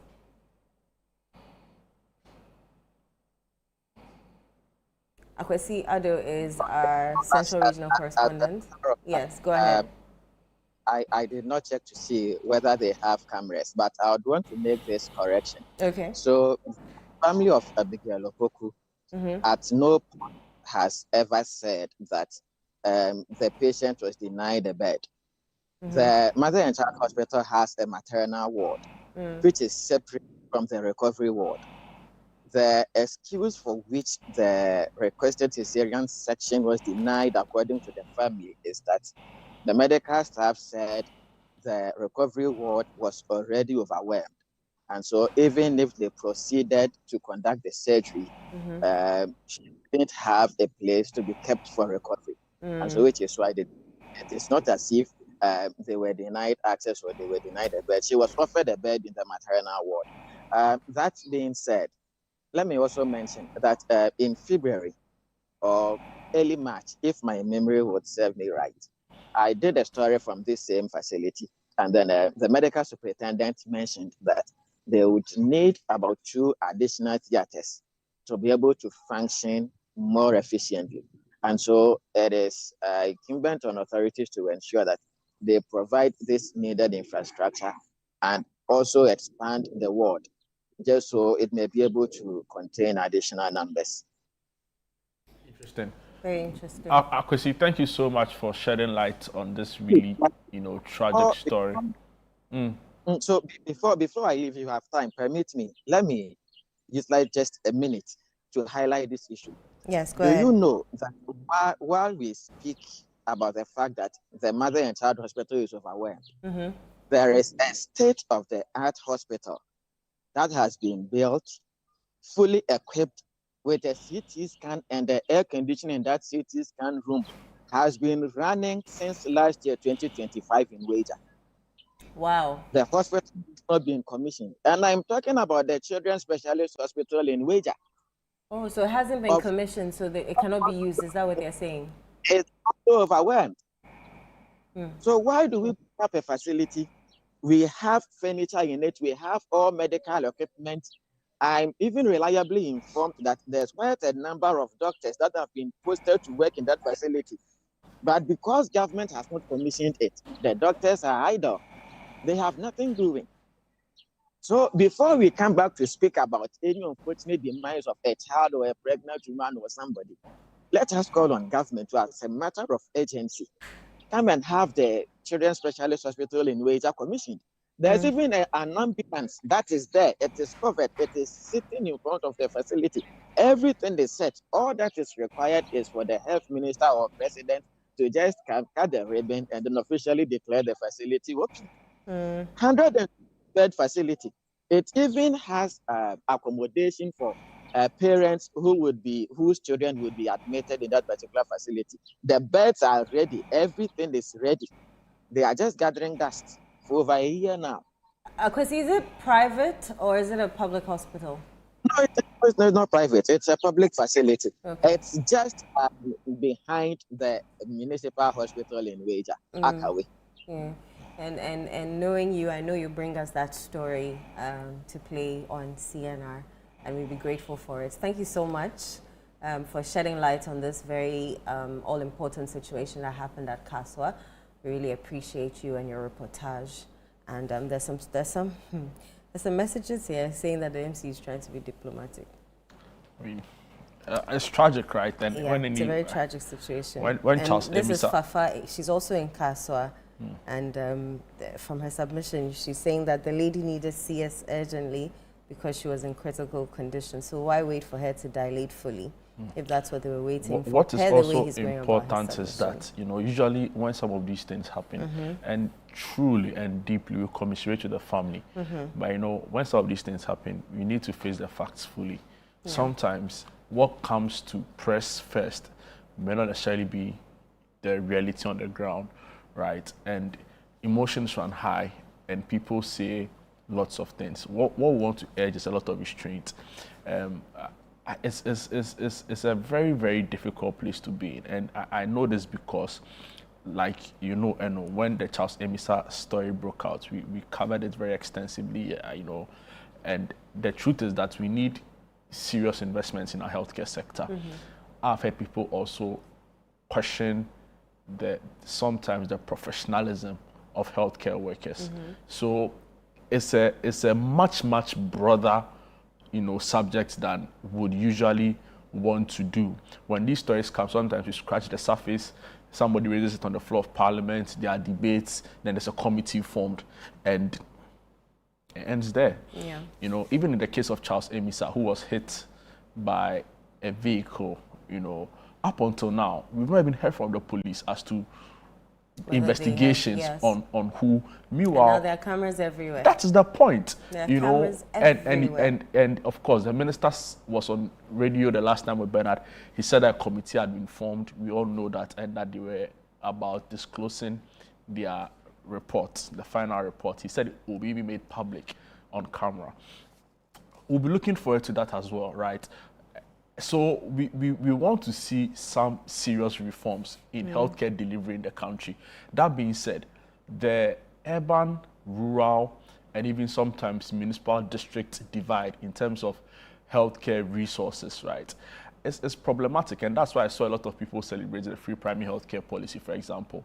But what's the point in having a very flamboyant or a very, elaborate program, healthcare program for that matter, when we don't have a properly constituted and motivated workforce and a professional workforce, let me add. So it's sad, it's unfortunate. Our sincere commiserations with the family. We pray for God's strength, because when some of these things happen, it's only God that can comfort you. Like, there's nothing makes sense anymore, right? What we also urge the public to do is not to jump onto conclusions and the sharing of unverified information, because what this does is that it worsens the pain of the family, right? And let's wait for the committee report, and we trust that they will do a thorough job. If it comes and their concerns, we'll probe further until logical conclusion and the truth is established. And on that note, I don't know if you have anything to add on to it. No, we can go on break. All right, cool. So we'll take a quick break, but just before that, you are being told the problems in this country never end. Plenty. So there's an accident on the Accra-Kumasi, stretch, and we are being told reliably that it involves a Voxy vehicle and it's led to yet again an unbearable traffic situation. So we want to plead with law enforcement to quickly look at that for us. Yesterday, it was yesterday that you said you would never Friday? ever get onto a Vox. No, it was Friday. It was Saturday when you said that God takes us, God keeps us, but you'll never get onto a Vox vehicle. The Vox idea. I say I'll walk. I'd rather walk to the destination than get on a Voxy vehicle. The truth also is because I've seen them drive on the motorway. Yeah.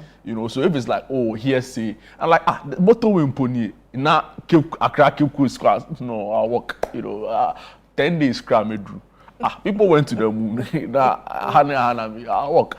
So unfortunate. It's rather sad and very, very unfortunate. And that's the video in the shots there. The shots.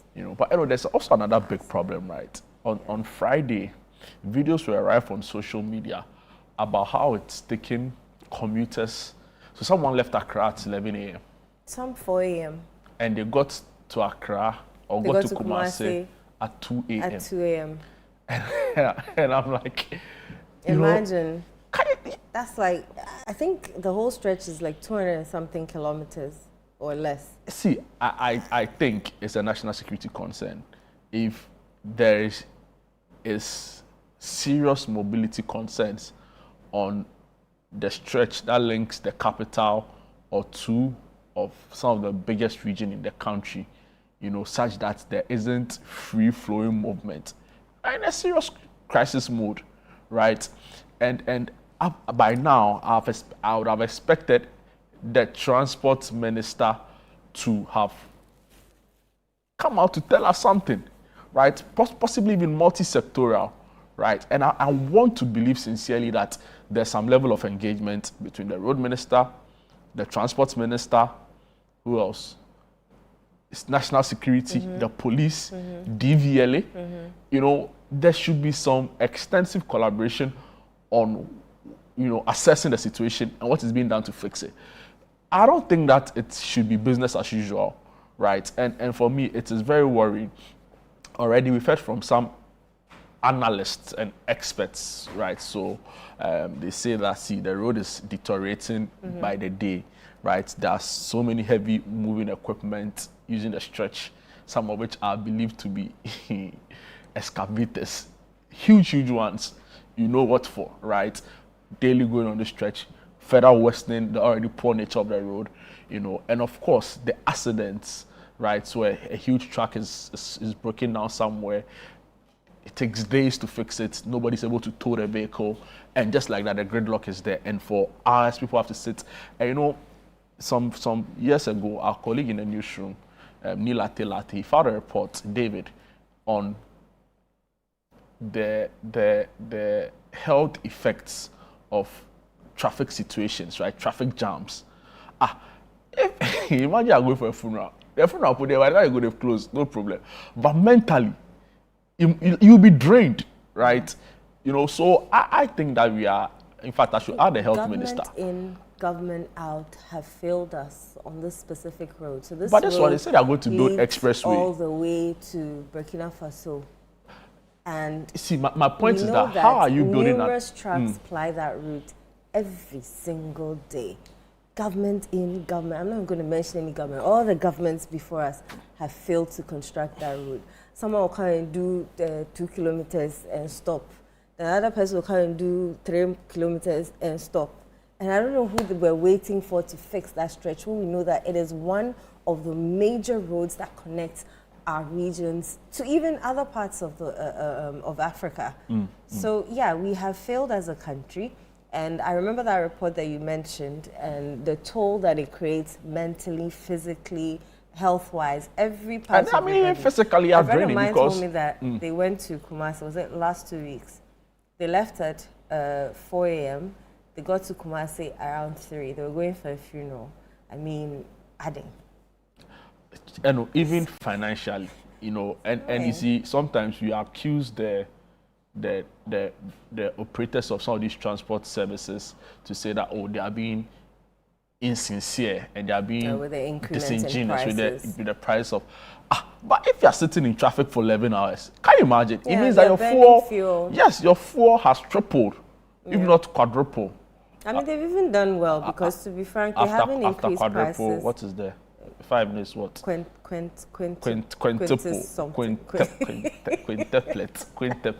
Quintuplet. You know, yeah, it has tripled 5 times. No, hey, it can't triple 5 times. If it's tripled 5 times, that's 9. Hey, that's 15, Charlie. The mass, no, Charlie. You know, it's only Ghana rules that can, you know, expose your mass. You know, their 4 prices have gone up 5 times, or possibly more. Yeah. You know, so you can't, in all sincerity, say that they don't have a case when they say that. So fix the road. You know, make mobility easier for them. And for me, like I said, Monday morning, the minister should be addressing us. When there was a similar situation in Accra, when the buses were not around, no one church drivers. We're doing their for some funny reason, we couldn't find any church in Accra again. Yeah. The minister found a need to come and address people. You know, and there was an article earlier in the week on it. I'll look for it and possibly read excerpts of it. But the point is that it can't be business as usual. Something has to change. Something has to go. And for me, if we can't address this, it's a ticking time bomb. You know, who knows what next? You know, and again, there are also the issue around how sometimes the political class, they are not made to feel the challenges we go through as a people.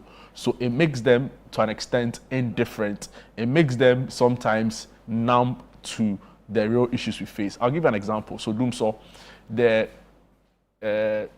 Deputy Energy Minister, right, Richard Jan Mensah, he said that, when he got into office as Deputy Minister, he disconnected his gen set so that he could face. People were bashing him, right? People said all sorts of things. But see, I think, in a way, you feel it, right? And it makes you really responsive. And it's true. So when you call him, you pick. You tell him, it's like, oh, really? You know? So all of those things are there. But I know the other point is that, see the MPs in Ashanti region, for example. I produce a current affairs show on weekdays. Sometimes you call them, say, oh, I'm flying. Oh, I'm flying. Oh, because they can afford it. They don't go on the road because they know what is there. So because they don't endure, they are not, you know, feeling the annoyance. They are not ready to address it because they don't experience it. They say he who feels it knows it. You know, so Charlie, by now, see, Ashanti caucus. The Ashanti caucus. Who else is there? Even the Ashanti regional minister. Oh, Charlie, you see, go do some work with. Oh, Charlie. He was modeling. Started his modeling career. No, he's a model. Yeah. You are your region lock. Your road is bad. People are struggling to get to Ashanti region. The food baskets are all down there. You can't even access those routes properly. I mean, the Ashanti caucus need to set up in Parliament and fight for that road. Everybody really, you know. And we are being told government wants to do an expressway, right? You guys, part of the big push, right? We are being told. You know, the Ashantis have this thing they say, right? Yeah, they here. You know, so you do what is needed before what is nice or what is, you know. Do the bube. The express road is is nice. Yeah, it's cool. I've heard people raise concerns. It's nice to help. Yeah. But we need this one now. You know, so fix the road. Now. See, fix it. The police, fix it. They should be on the stretch by now, brainstorming how they intend to address the problem. It can't be business as usual. Yeah. You know, so be following. The flights are also taking advantage because, Charlie. Yeah, you know, there's something for a flight to Kumasi. It's not. You see, they don't feel it. That's the point. If they felt it, it would have been addressed. Paying like 3,000, 4,000. But I know, we are in this country. Politicians get involved in an accident. The flight chopper. They'll fix the road. The flight chopper to pick them from the accident point or whatever primary healthcare facility they were sent to, straight to Accra. If they are not seen up in Accra, Heathrow. Can you go to Heathrow? You see, so, and again, some of the senior government officials, they don't need to even go and do any look. The chopper, no fly. So see, let's fix the road so that everybody can use it and use it in peace and go and come back safely. While we are fixing the road, let's fix our railway system. Or that one's asking for too much. Road puyen husu. Road new puyen husu. Not railway. Not railway. Anyway, let's go small. We should be measured in what we ask for. I couldn't agree with you more. Anyway, this is Sunday Breakfast right here on Channel 1 TV with me, Eno Safo and Jude Duncan. We'll be right back after this. You don't want to miss what we have next.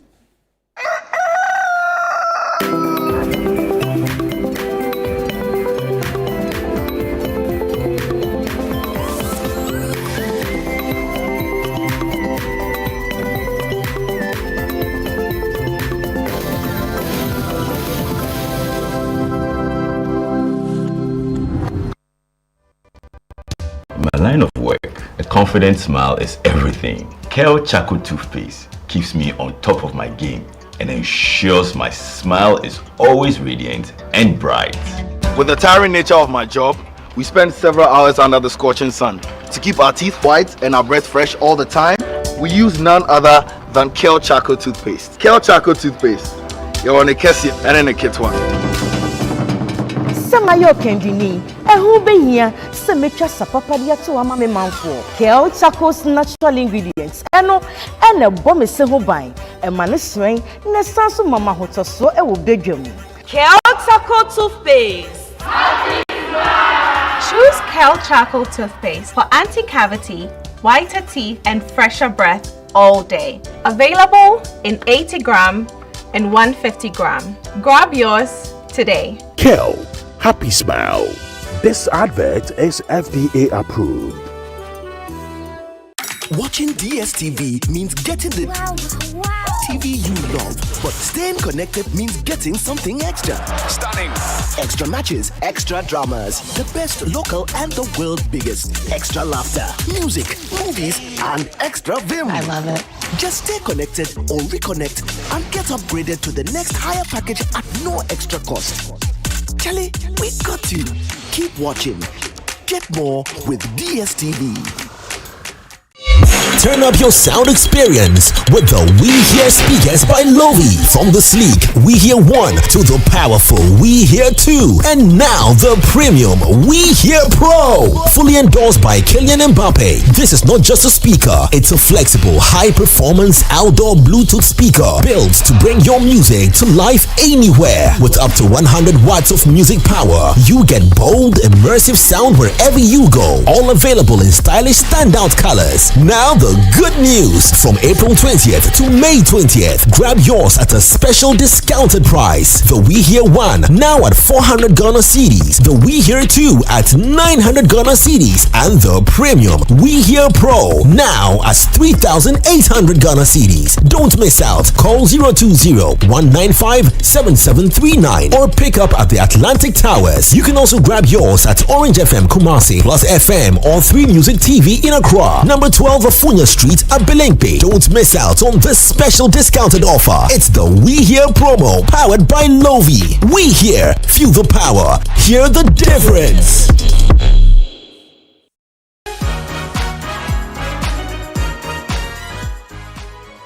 When he speaks, the political space shakes. Some call him bold, others say controversial. But beyond the headlines, who is this man? How would Koku describe Koku?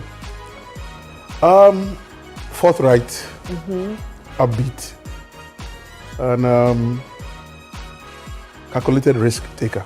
This Sunday, Samuel Koku Anyidoho joins Frema Edunyame on The Upside Down Show for a candid conversation about his journey, his convictions, and his time alongside the late John Evans Atta Mills. Totally unscripted, nothing held back. So 31st December, so I was supposed to have washed my father's running shoes. Okay. For him to go jogging. So this is 1981, right? 81, yeah.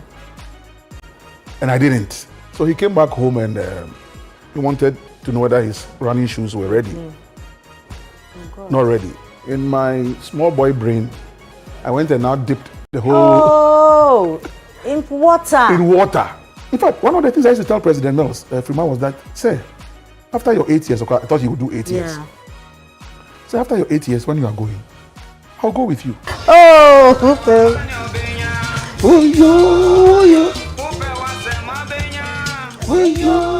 7 p.m. prompt this Sunday, only on Channel One TV. This is one you don't want to miss.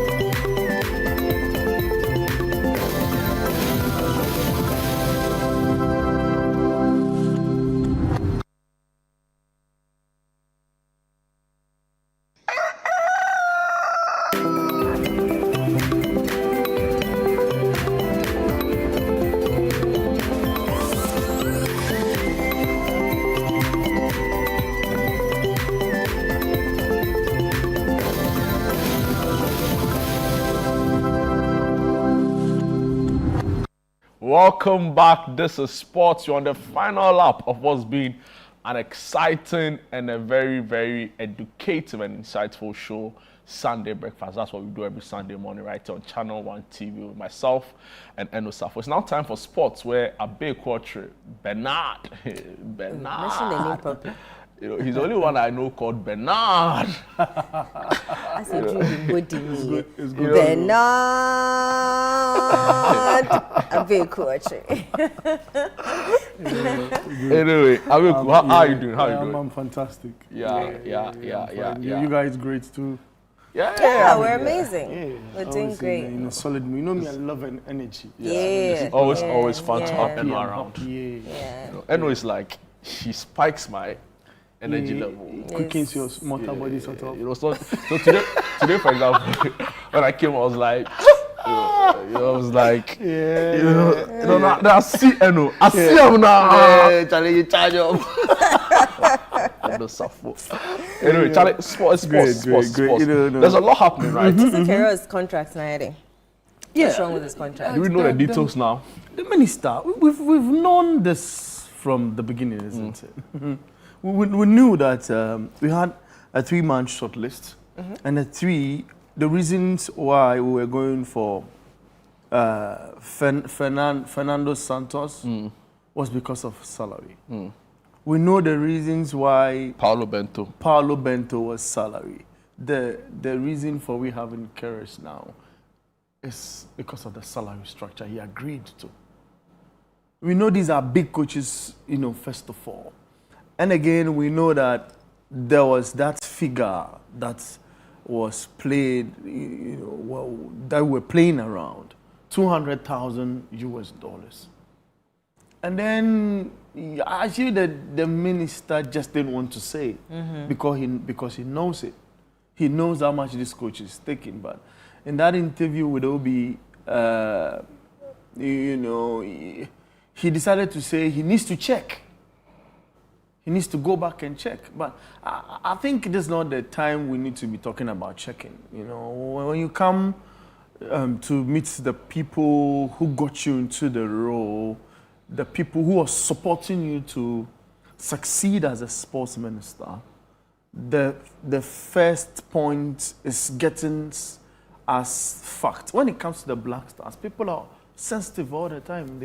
They care about the national team. Now, I've heard when people say, I'm mad at this team because performance has not been excellent. And there's a game at the Accra Sports Stadium. And the people have collected tickets and everything is done. But there are people, numbers behind the facility, who are waiting for the chance to break through the gate and come to support the Black Stars. So the people need to know.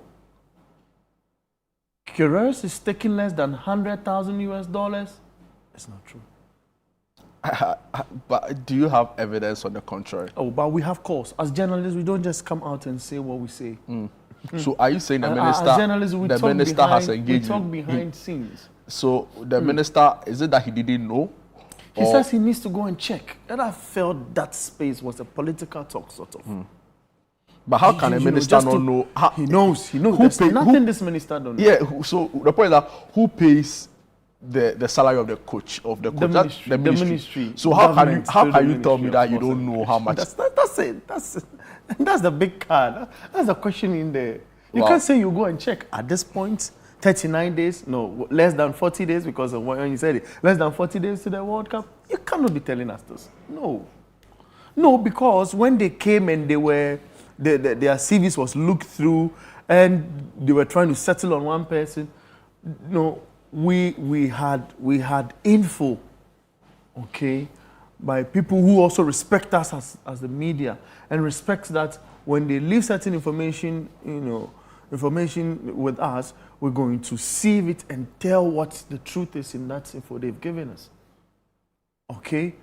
So we knew that there was an amount played around. And when it comes to this, he might be talking about, okay, he's not taking 100,000 as in his salary. But there are certain clauses that could push that figure. If you tell us that, we know because these are contract terms and agreement. Okay, so Carlos is not taking. Interesting. So first conversation, Carlos. So we need a ministry to come back and clarify. Yeah. We're the sports minister. We'll push them to do that. I trust you guys to do that. We'll push them to do that. I trust you guys. When we said Otoado was taking $50,000 a month, people disagreed. But I knew where what my sources was telling me, and it was consistent with that figure. People deep close to the federation and in the previous ministry as well, as in i.e. the sports ministry, that group. So we knew. So the same thing we are saying. Carlos Queiroz is not been given $100,000 is where we are, and we know the amount. But sometimes when the minister says it puts more stamp and authority on the matter. And then we go past it. And Ghanaians are not going to agitate and go loud because this coach is taking $150,000 a month. They're not going to go wild. They are going to look at performance because they believe this is a big shot. So let us not do this. Let's move on. So yesterday we saw the Premier League. I don't know if there's any other thing you want to touch on as far as the local. I want to, before we put the Black Stars aside, we have a friendly coming up, right? Yeah, Ghana. And the coach is looking at using some of when is this friendly? Is it Black Galaxies? Check out the date again. Yeah, he's looking at putting the Black Galaxies through. Interestingly, we've put him in this cage sort of. So you say we've caged him? Yeah, because he's not gotten a lot of time to know these guys. I feel this is where his experience would count. This is why he's in Europe quickly trying to do the talking and all of that. It's difficult somewhat to put it, but he'll be forced to bring in guys that he feels can help him aside the main core we know, together with local boys to see the argument of if we give local boys opportunity, are they able to really perform? I think if he was going to get his full squad to play with, it would have given an idea of how to churn his tactics out before the last game against Wales, which is super closer to the World Cup and all of that. So I know he's going to use the local boys, but I have a feel that he's going to use a bit of the guys out there that he believes can sit in the squad that would be permitted by their clubs to join the national team at that time for that friendly against Mexico. Right now, it does not matter the results we'll be able to get in those friendlies. What matters most is getting the team to play according to how he thinks. Right. And it's why he's bringing people he's worked with in the past together to help make this whole thing work out. So I have a few. Because the source I'm pushing is not giving me, he's also not giving me the right. It's like the coach will need time. He does not have time, but he will need time to think through whether that friendly will really serve the purpose he's looking for. Amazing. Wow. And are you satisfied with your question around Black Galaxies? Yes, I am. Or you have some players, or right now you have some players. Don't do that. Hey, I know Savo. And no software as He'll be fine you managing a player. He'll be fine you managing a player. Oh, really? Yeah, I think you should consider that. I don't know. I'll think about it. Don't be an agent, just be a manager. I spoke to the minister, the sports minister, when he came here, and Gabby was telling him that I've been advocating for the Queens, and he's like, "Oh, we need more women on board," and I'm like, so we need to talk. That's it. I could be a consultancy now. Yeah. One country. Wow. You think you know a friend? Wow, really? You have to stop that. And then they throw you under the bus. Which one is they throw you under the bus? Charlie, that's some ambassadorial stuff for work. You get it. Yesterday, Arsenal won. Yeah. 3-0. So if they win all their games, they win the league, right? Now they are scoring. That's what it means. So they need to score if City is also, if City is also winning, because City, when they came level, were just on top with goals. Okay. So if they are scoring now, let's say the next game they score 3 again, the next game they score 3 again. They win the league. Yeah, because even when City, if City is winning and City is also not scoring. They are just winning 1-0, 2-1. Then Arsenal wins. Wow. But as it stands now, if City plays it, Arsenal, no, they don't like peace. Who City playing? Are they playing today? Yeah, no, City's playing on Monday against Everton. That's a tricky game. That's a tricky game, super tricky game. I mean, Fulham played better the week before this week that they played against Arsenal. I feel it was determination in what Arsenal wanted to paint. You know, Charlie, because Saka, Saka be too more. No, if he's fit, it's a different senior player. I was watching the game at home yesterday. I'm like, and it was so clear that they were missing him. Yeah, like in full force. Yeah, if it was there in the game against City, for example, and he was fully fit. Yeah. The Bournemouth game, for example, so. It seems they are refreshed. That Saka is back. They should be. The coach unfortunately do not believe in Eze that much. It's worrying. But Eze played yesterday. Eze played yesterday, but I feel in certain games you should start him maybe as a 10 ahead of Odegaard. Yeah. Dude, he's more creative. Yeah.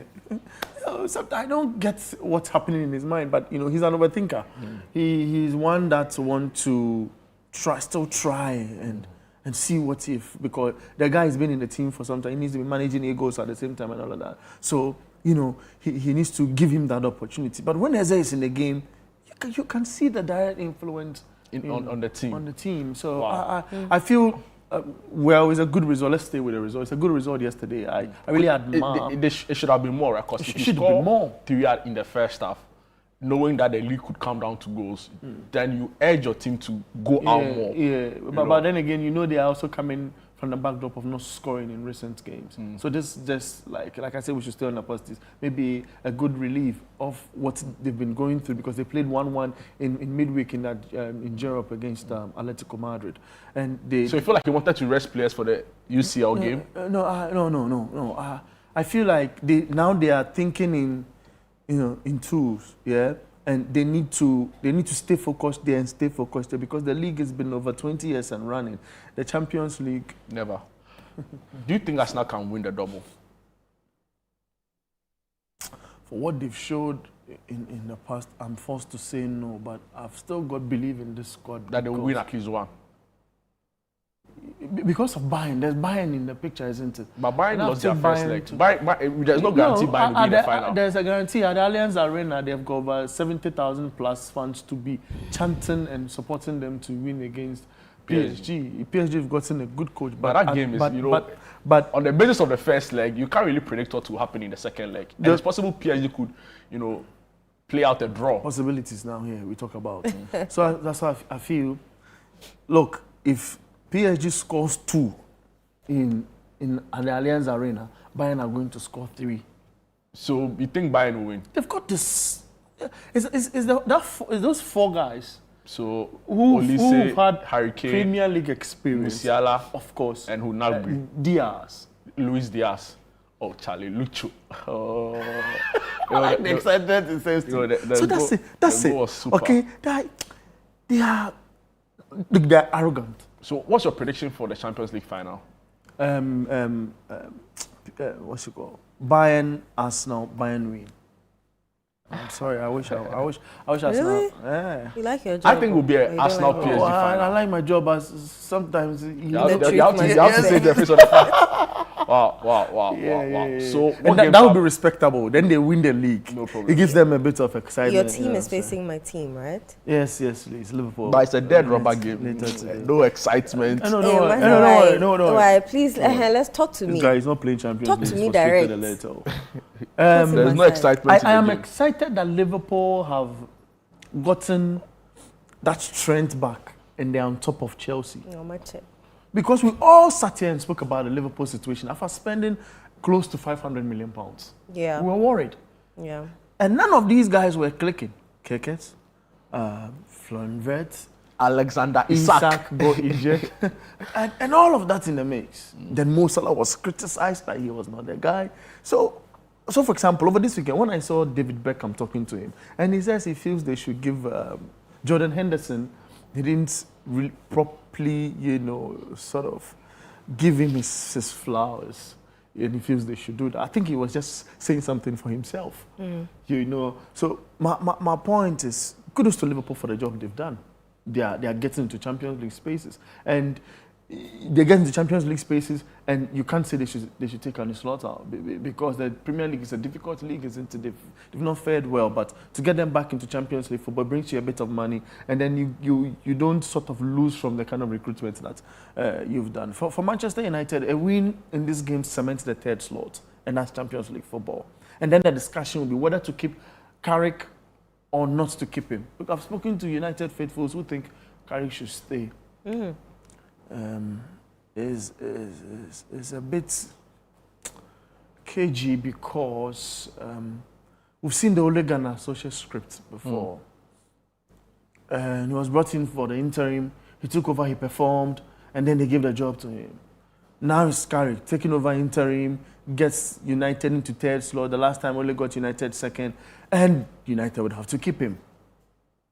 You see, so it's like a previous script playing out.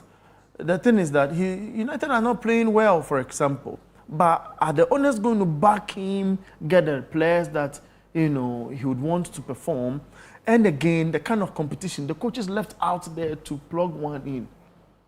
We are hearing names, but my point is that these coaches of Fulham, Brighton and Hove Albion, AFC Bournemouth caliber, they are the same as Michael Carrick. So, it's a difficult situation, but it's going to be a tough game. Liverpool, Manchester United always takes a different twist, and hopefully, because you are here, the best team wins. But I know United will. Is Chelsea playing this week? Chelsea are playing on Monday too. Yeah, Chelsea are playing on Monday too. Because of the FA Cup. Yeah, right? yeah. Playing on Monday too. So. Are you guys on TV, radio? Yeah, we're on TV. We are on TV today, Sunday. We're on TV and radio for the Republic of Football. And we are going to talk about issues that would want you to stay on. Yeah, and listen for a second. We'll mince it and try and get the best out of what we see on the screen, painting the picture to the people out there. So it's at 2 to 5 p.m. And let's see, there's a possibility of an next. Okay, the Liverpool United game is at 3:30. So well, hopefully we stop at 5 or we go on extension. Depending on the reaction that happens. So yeah, we're going to have fun today.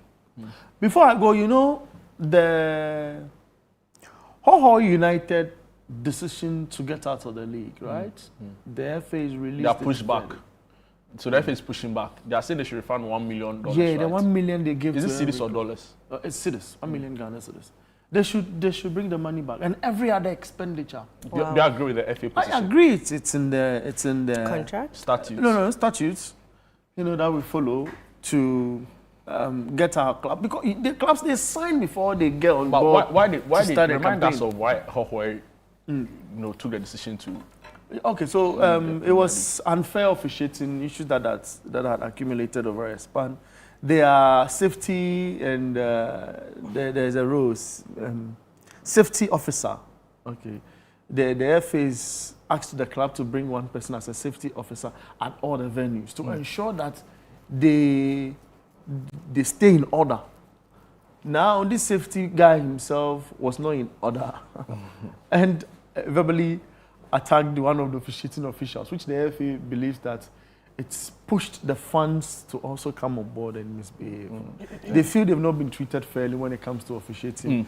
And for against that, that game against Vision, and then it traveled to them deciding not to play the league anymore. But Arsenal got unfair officiating in Wednesday in the UEFA Champions League against Atletico. Did Arsenal say they won't play again? After bashing them to say that they are not winning, I tried to balance this. I know that's what I tried to balance this. I beg you. I'll let you whitewash your Arsenal views on my show. I beg you. Anyway. Very, very, very interesting show. I hope you enjoyed it as much as we did. Happy birthday to all May 3 borns. I have a friend who switches off their phone on their birthday. So happy birthday to you too, just in case you are watching. All right. Thank you so much for doing the watching. Catch you same time next week. Bye-bye.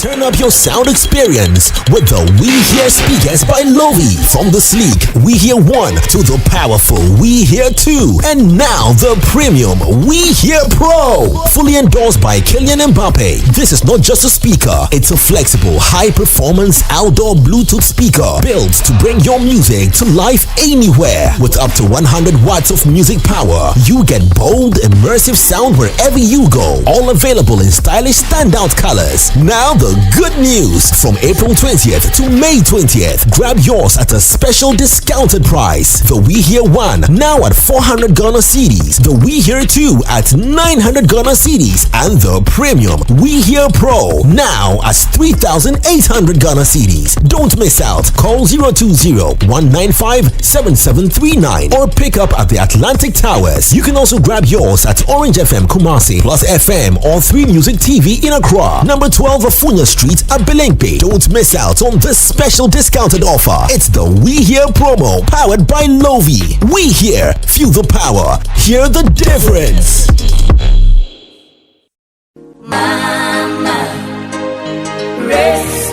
This Mother's Day, we celebrate a love that never gives up, even when it's tested. Let's celebrate the quiet strength and endless love of our mothers. Think about the outstanding moments with Mama and share them with us in our Mother's Day promotion, An Episode with Mama. Send a message to 0539 986 996 reflecting on that one moment you hurt your mother with a decision, a word, or an action that caused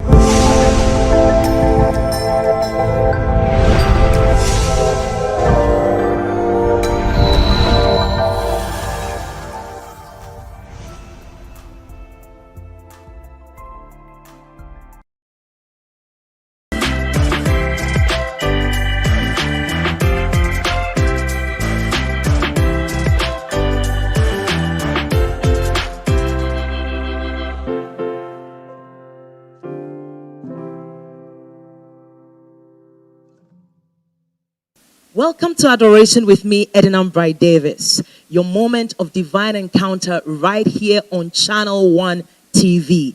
It's a time to join us to lift up your hearts and hands in adoration to the King of Kings, blessing him for his goodness, his mercy towards us. We're going to take a quick break, and when we come back, I'll tell you who our very special guest is for today.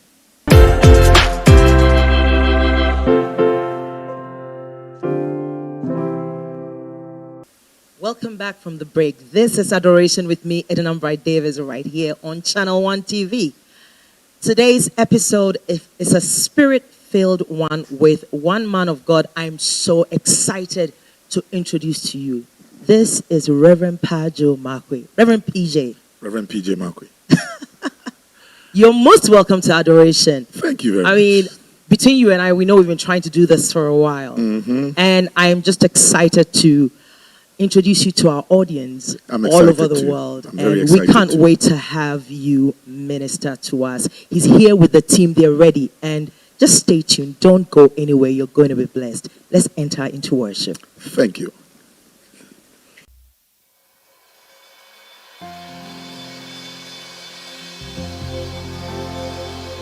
Yes, Lord. Yes, Lord.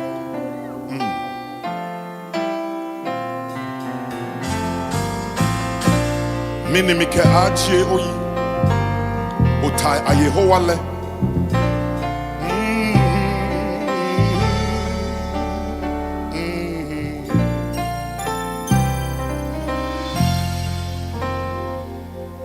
Many mike aje oyi otai ayehowale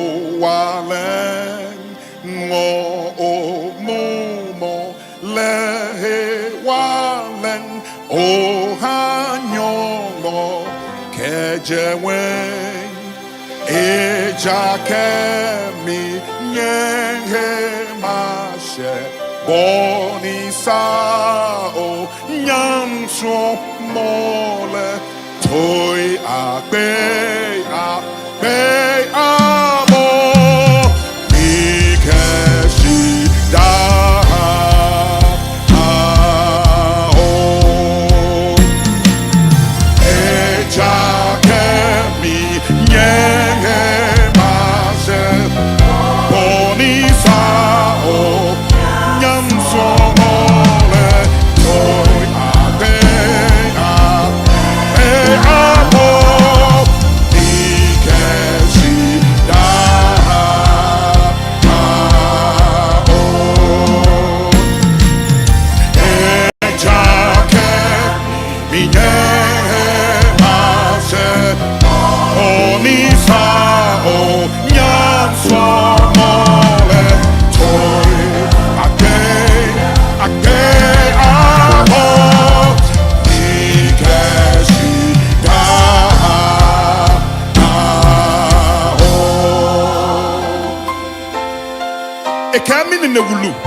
My right hand of righteousness I'll always be with you.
kaka nungwa tembo mlinle. Me fe ate mi no. Bini mi blow mi chole. Amate se hu. Kayito Jimmy Nano. Can you must momile? Can me henye loy asako. Afe in it. Oh, lift up your voice. Come on up. Oh.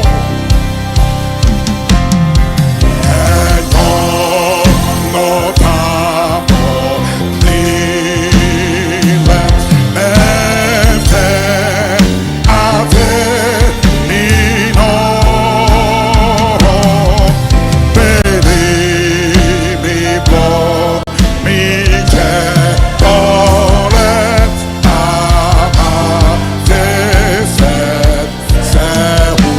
che gli chochi minanyo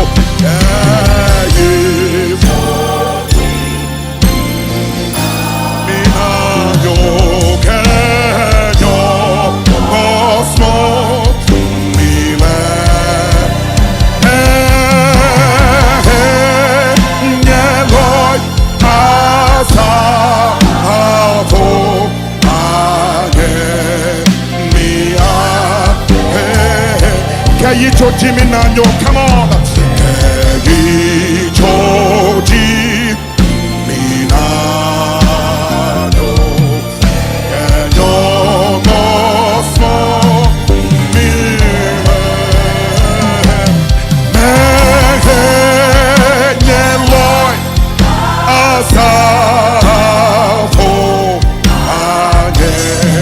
We lift our hearts and voices. Oh, the breath and now we lift our hearts and voices. We bless our teeth, see pain, and cry aloud and give to God the praise of our. We lift our hearts and voices. We lift our hearts and voices. We bless our teeth, see pain and cry. Oh, and keep to God the praise of our and cry aloud.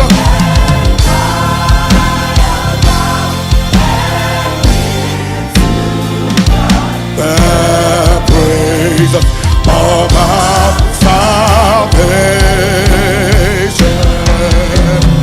Yana pisadi, yabi tu erajenim, yenim sa waye.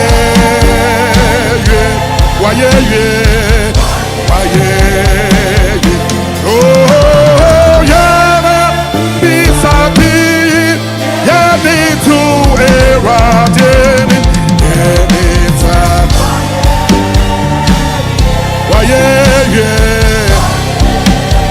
oh, yeah,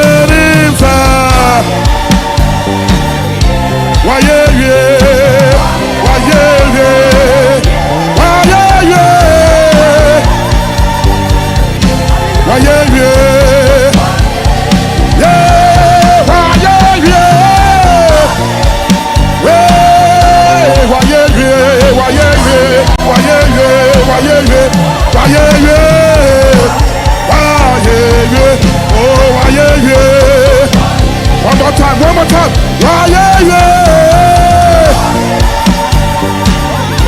Why yeah yeah. Why yeah yeah. Why yeah yeah. Why yeah yeah. Why yeah. Yeah name say why yeah. Why yeah yeah. Oh why yeah yeah.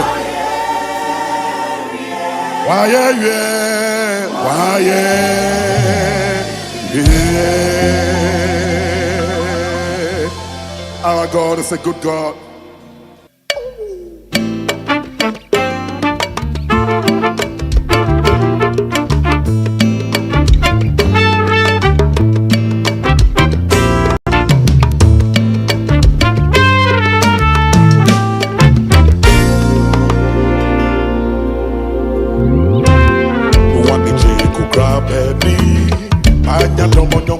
molena ewe mochi ano kwale ni buwa wo hidaketa oh shishi jela ye moleye ni emoneno kenyongoyo ni emoneno ye womli leji Kristo waboba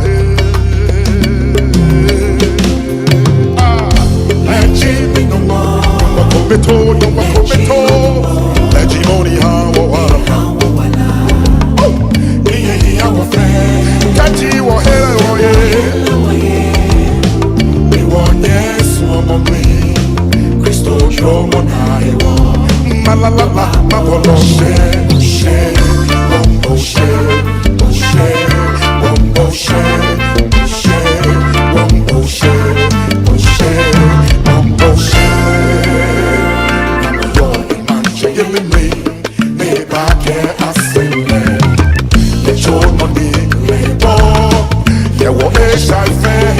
Oh, yes, belle can she tell Nene, mi huma joeko Nene, mi huma omiliziano Malala, ma boloshe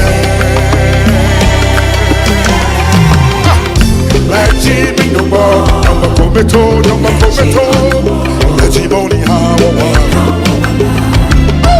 Iye hawa fe Kati wo hele wo ye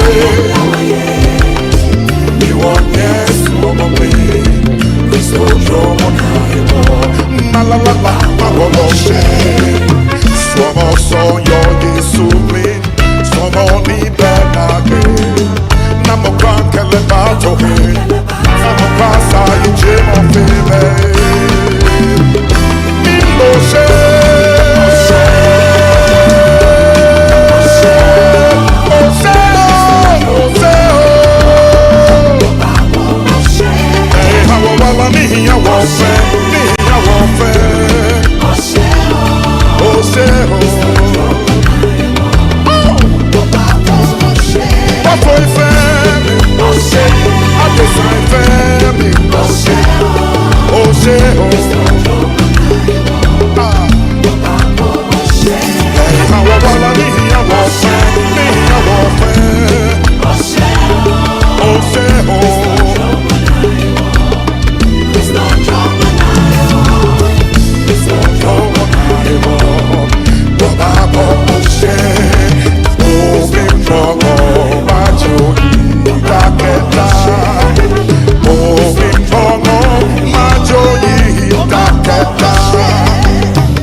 Come on, lift your voice and praise him.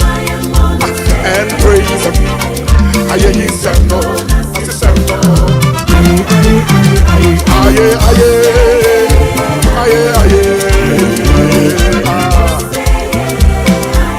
Aye, aye, aye.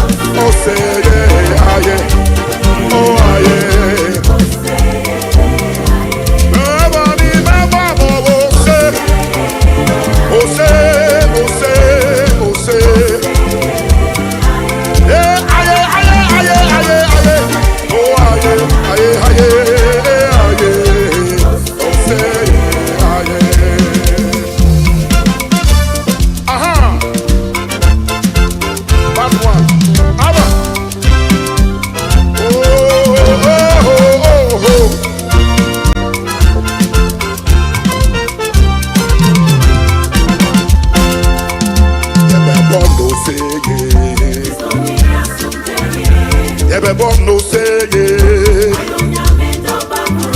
didn't see Adinina, oh say yeah, mana mo, yesu, ready kuni mama, Yebe bon no say Yebe bon no say didn't see Adinina, oh say yeah, mana mo, yesu, ready kuni mama. Mumbra, mumbra, mumbra, mumbra. Aye, yo, aye, salo, nasi, salo. Aye, aye, aye, aye. Ose, ose. Aye, aye, aye, aye. Aye, aye.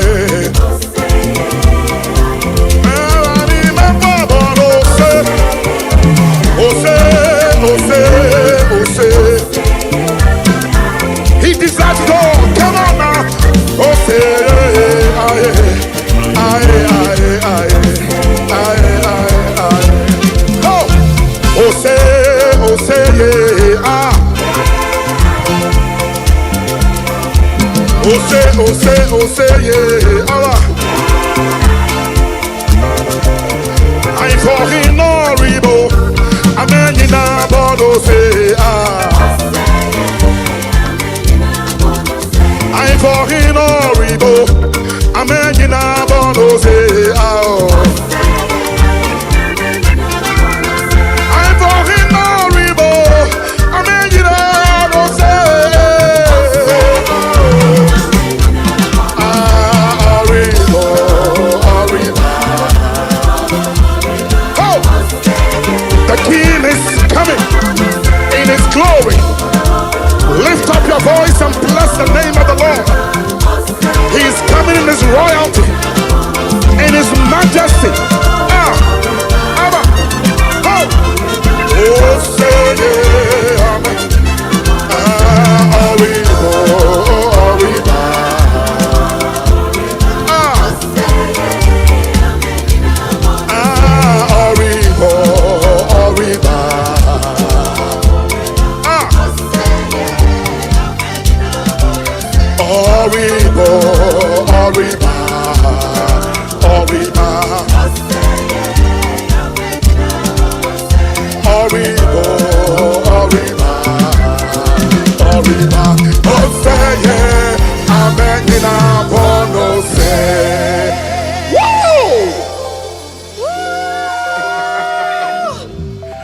Wow. He deserves all the praise.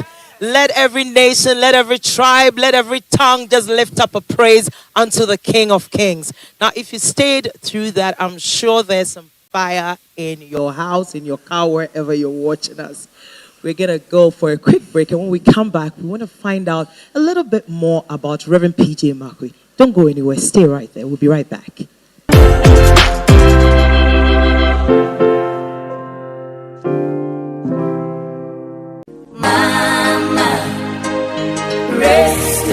This Mother's Day, we celebrate a love that never gives up, even when it's tested. Let's celebrate the quiet strength and endless love of our mothers. Think about the outstanding moments with Mama and share them with us in our Mother's Day promotion, An Episode with Mama. Send a message to 0539 986 996 reflecting on that one moment you hurt your mother with a decision, a word, or an action that...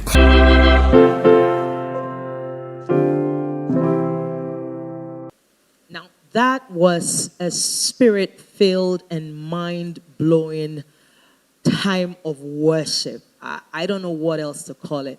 So maybe you've never heard Reverend PJ, but I'm just sitting before a legend. Thank you. And just to say, every song he did, you've probably heard some before, and some are new songs. He wrote all these songs himself. We just want to hear from him. Who is Reverend PJ Markwei? Okay, Reverend PJ Markwei is an ordained minister of the Lord. I've been in the field for like 40 years, if a little more. And I am with Living Streams Ministries International. I've been the pastor for music for a long time. And I'm married to a beautiful lady, Rabbi Isi Jane, Bridget. Yeah. Then we have 3 children, Marvel, Ian, and Niza. That is for short, Reverend PJ. Well, tell us. I mean, you've been doing this for 40 years. So if I ask the next question, I mean, I don't know how you're going to compress it, but tell us about your musical journey. My musical journey, I would say, started. I come from a music, background, family. My dad sings. My dad was a choir master at the time. My mom was a lead singer. I think that's how they met, And that's how I met my wife too. She was backing me, so I just followed my dad's, footsteps. So you catch them whilst they are there. So I think it's a thing. It's a thing. So I don't know if you sing and you're not singing, just go and sing, because I met my husband in the choir too. It just goes like that. Yeah. The spirit is one. Yeah. Okay, so so I grew up at the age of, I think, 3. I started singing because, my dad would bring people to the house. They would be rehearsing, and they'll be singing. And when they finish and they go, I'll just, be singing all over the house. So I started singing. I picked up with my brother, who were singing at parties. Sometimes my sisters would join, and on. Calvary Road days, I was there. I was singing. I was acting, and then I went to the university, KNUST. UST. Now they say KNUST. Well, let's take it like that, So I was there. I was also the leader of the choir, sang, and then I, left university. Living Streams was formed. I joined Living Streams. That's my brother's church. Yes. And then I became the pastor of the choir, and I've been there ever since. I mean, faithful. Yeah. Just there. Just there for Doing like it. 33 or 34 years. Wow. Yeah. I mean, you've written all these great songs. We still sing in church today. Where do you draw your inspiration from? I draw my inspiration from the Holy Ghost. I draw my inspiration from the Word of God. And let me say, especially my wife and family. That's where I get my inspiration from. Once I get that support, everything goes for me. Yeah. You're off. Yeah. That's right. I mean, so today there's a young worship leader wanting to do what you've done. I mean, they don't know how you get your songs. I mean, songs that we're singing 30 years on, and they're still relevant today. What would you say to a young musician who just wants to occupy do the same thing you're doing? I would say don't be in a hurry to be seen. I mean, they that wait upon the Lord shall renew their strength. Okay?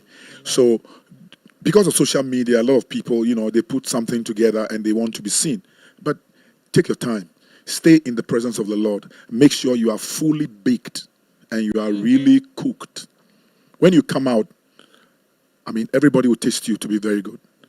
Otherwise, you give out something that is of the letter that killeth, and then something very shallow, and you think that, you are doing something very good, especially with those young ones.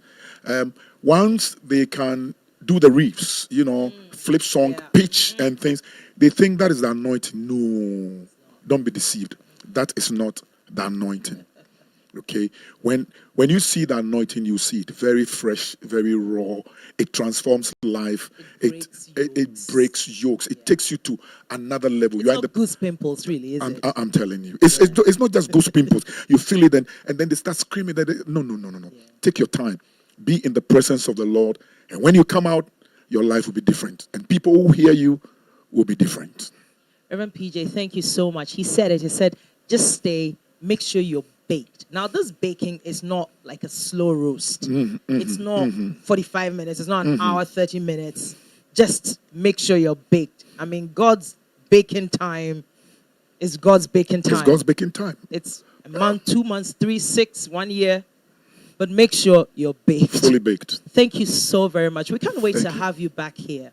But thank you. I mean, you and the team have just been such a blessing to us today. Thank you. And thank you so much for staying with us. This has been Adoration with me, Edinam Bright Davis.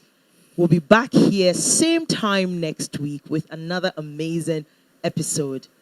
Don't miss it for anything. But all I say to you is remember to keep your awe of God and don't lose your song. God bless you.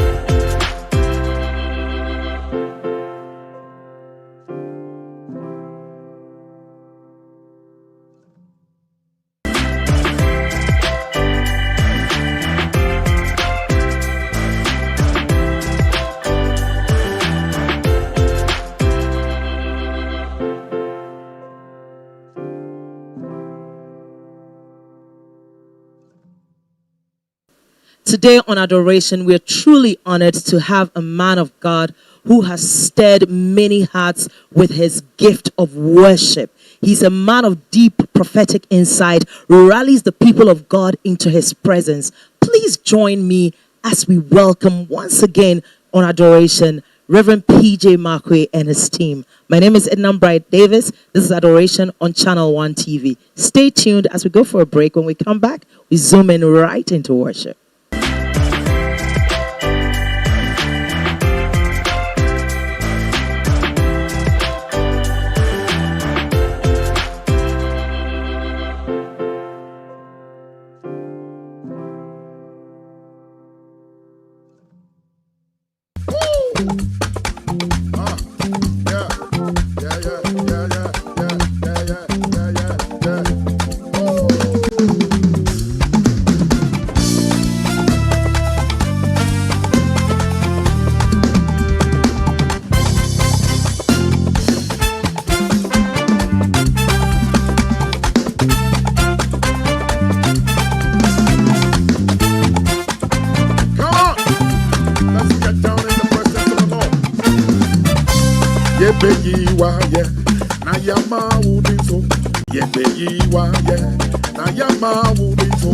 Every seven year, I'm your bottom bar. Why so? Every 7 year, I'm your bottom bar. Why so? Let's go! Every 7 years, I'm your bottom bar.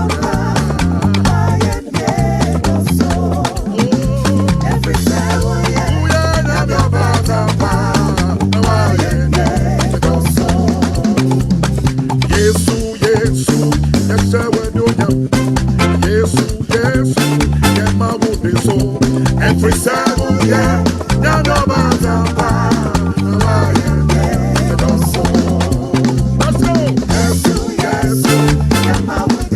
go. Yes, every 7 years, now no matter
okay.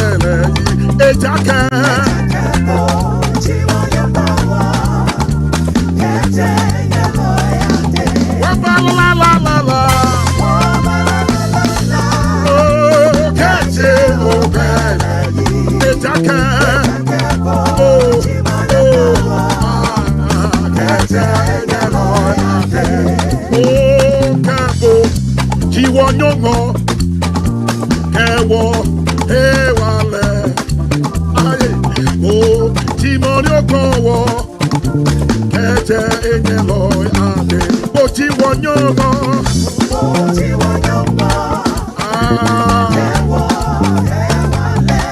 yeah oh timonio ko wo kete enye loy ade kebo ti wonyogo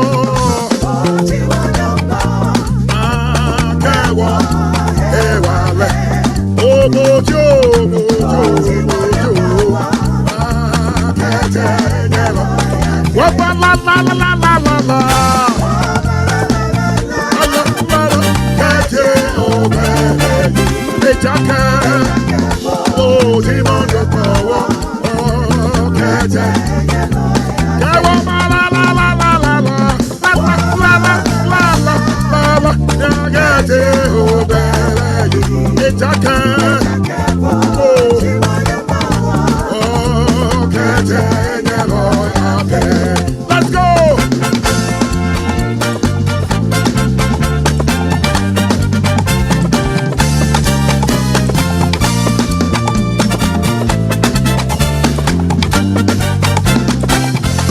Oh, mi yo ha, mi eloy aye mi yo, Jehovah mi no no tie mi. Mi yo ha, mi eloy aye mi yo, Jehovah mi no no tie mi. Yako.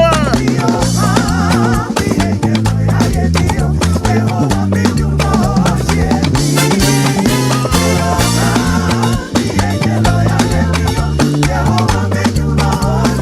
Oh, Makafobo, oh Yehovah, Ejake, oh Jiemini Oha.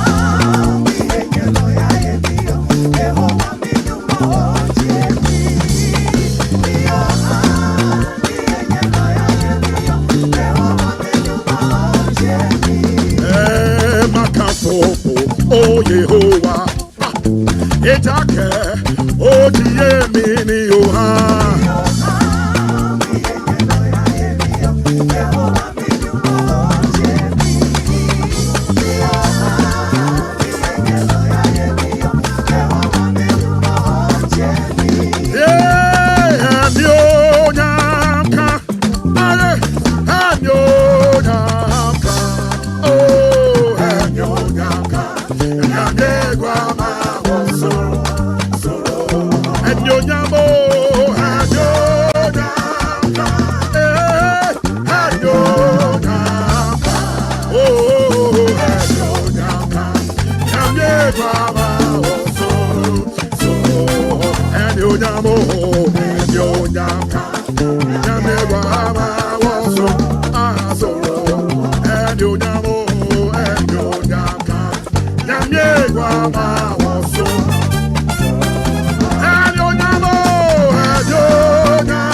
Mile no no feel hame.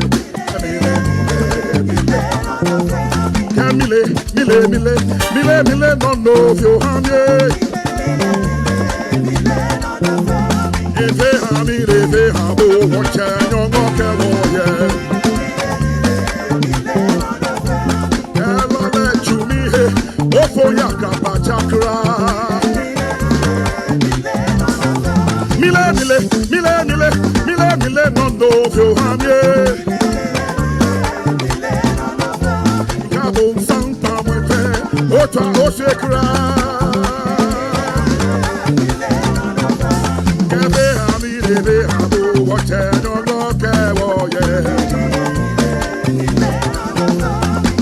Kamala majo mache minyongo da. Aye kamala majo mache minyongo da. Mile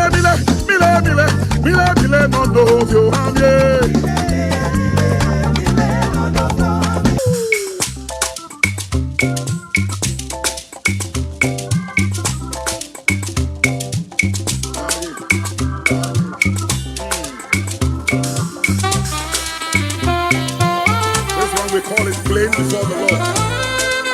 Let yourself go. Come on. And enjoy the presence of the Lord.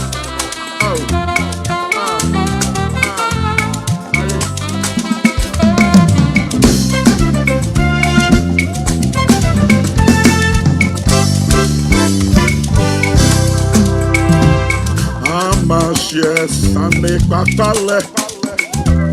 Keya si belemi. Aho ni mana nyomo upata. Yendo bible leno.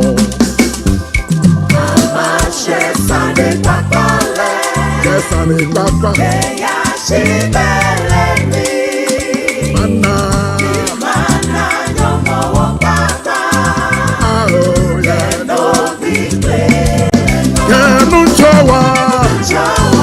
Unchawa Menegrini Marcel Sanebe Eahoni Mana Jomo Wakaba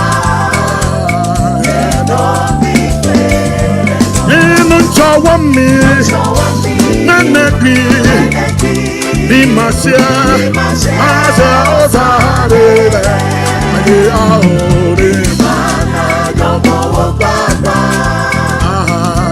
no be Inke manche Sunday babale Kaya si mi bebe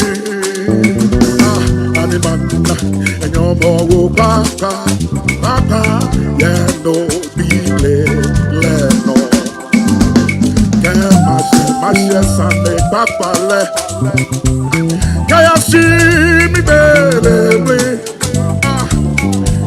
Mana nyomo wo gbagba eye no bible leno njowa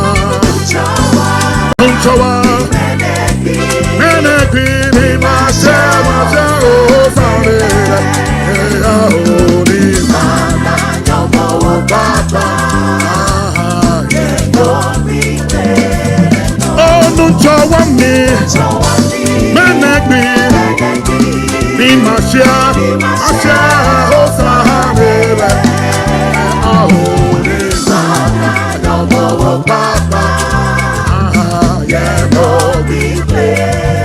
Let's go to South Africa. Ingesu Kuluma, Ingesui, Ingizi, Ingihambe, Inglabeni, Ingiba, Ingizo, Tola, Ambuzo, Ingosuku. Oluku Ingizo Kuluma Ingezu Ingizi Ingihambe Inglabeli Ingiba Ingizo Tola Ambuzo Luku Easy Kosi Ingi Kulumi Nawe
God be the glory.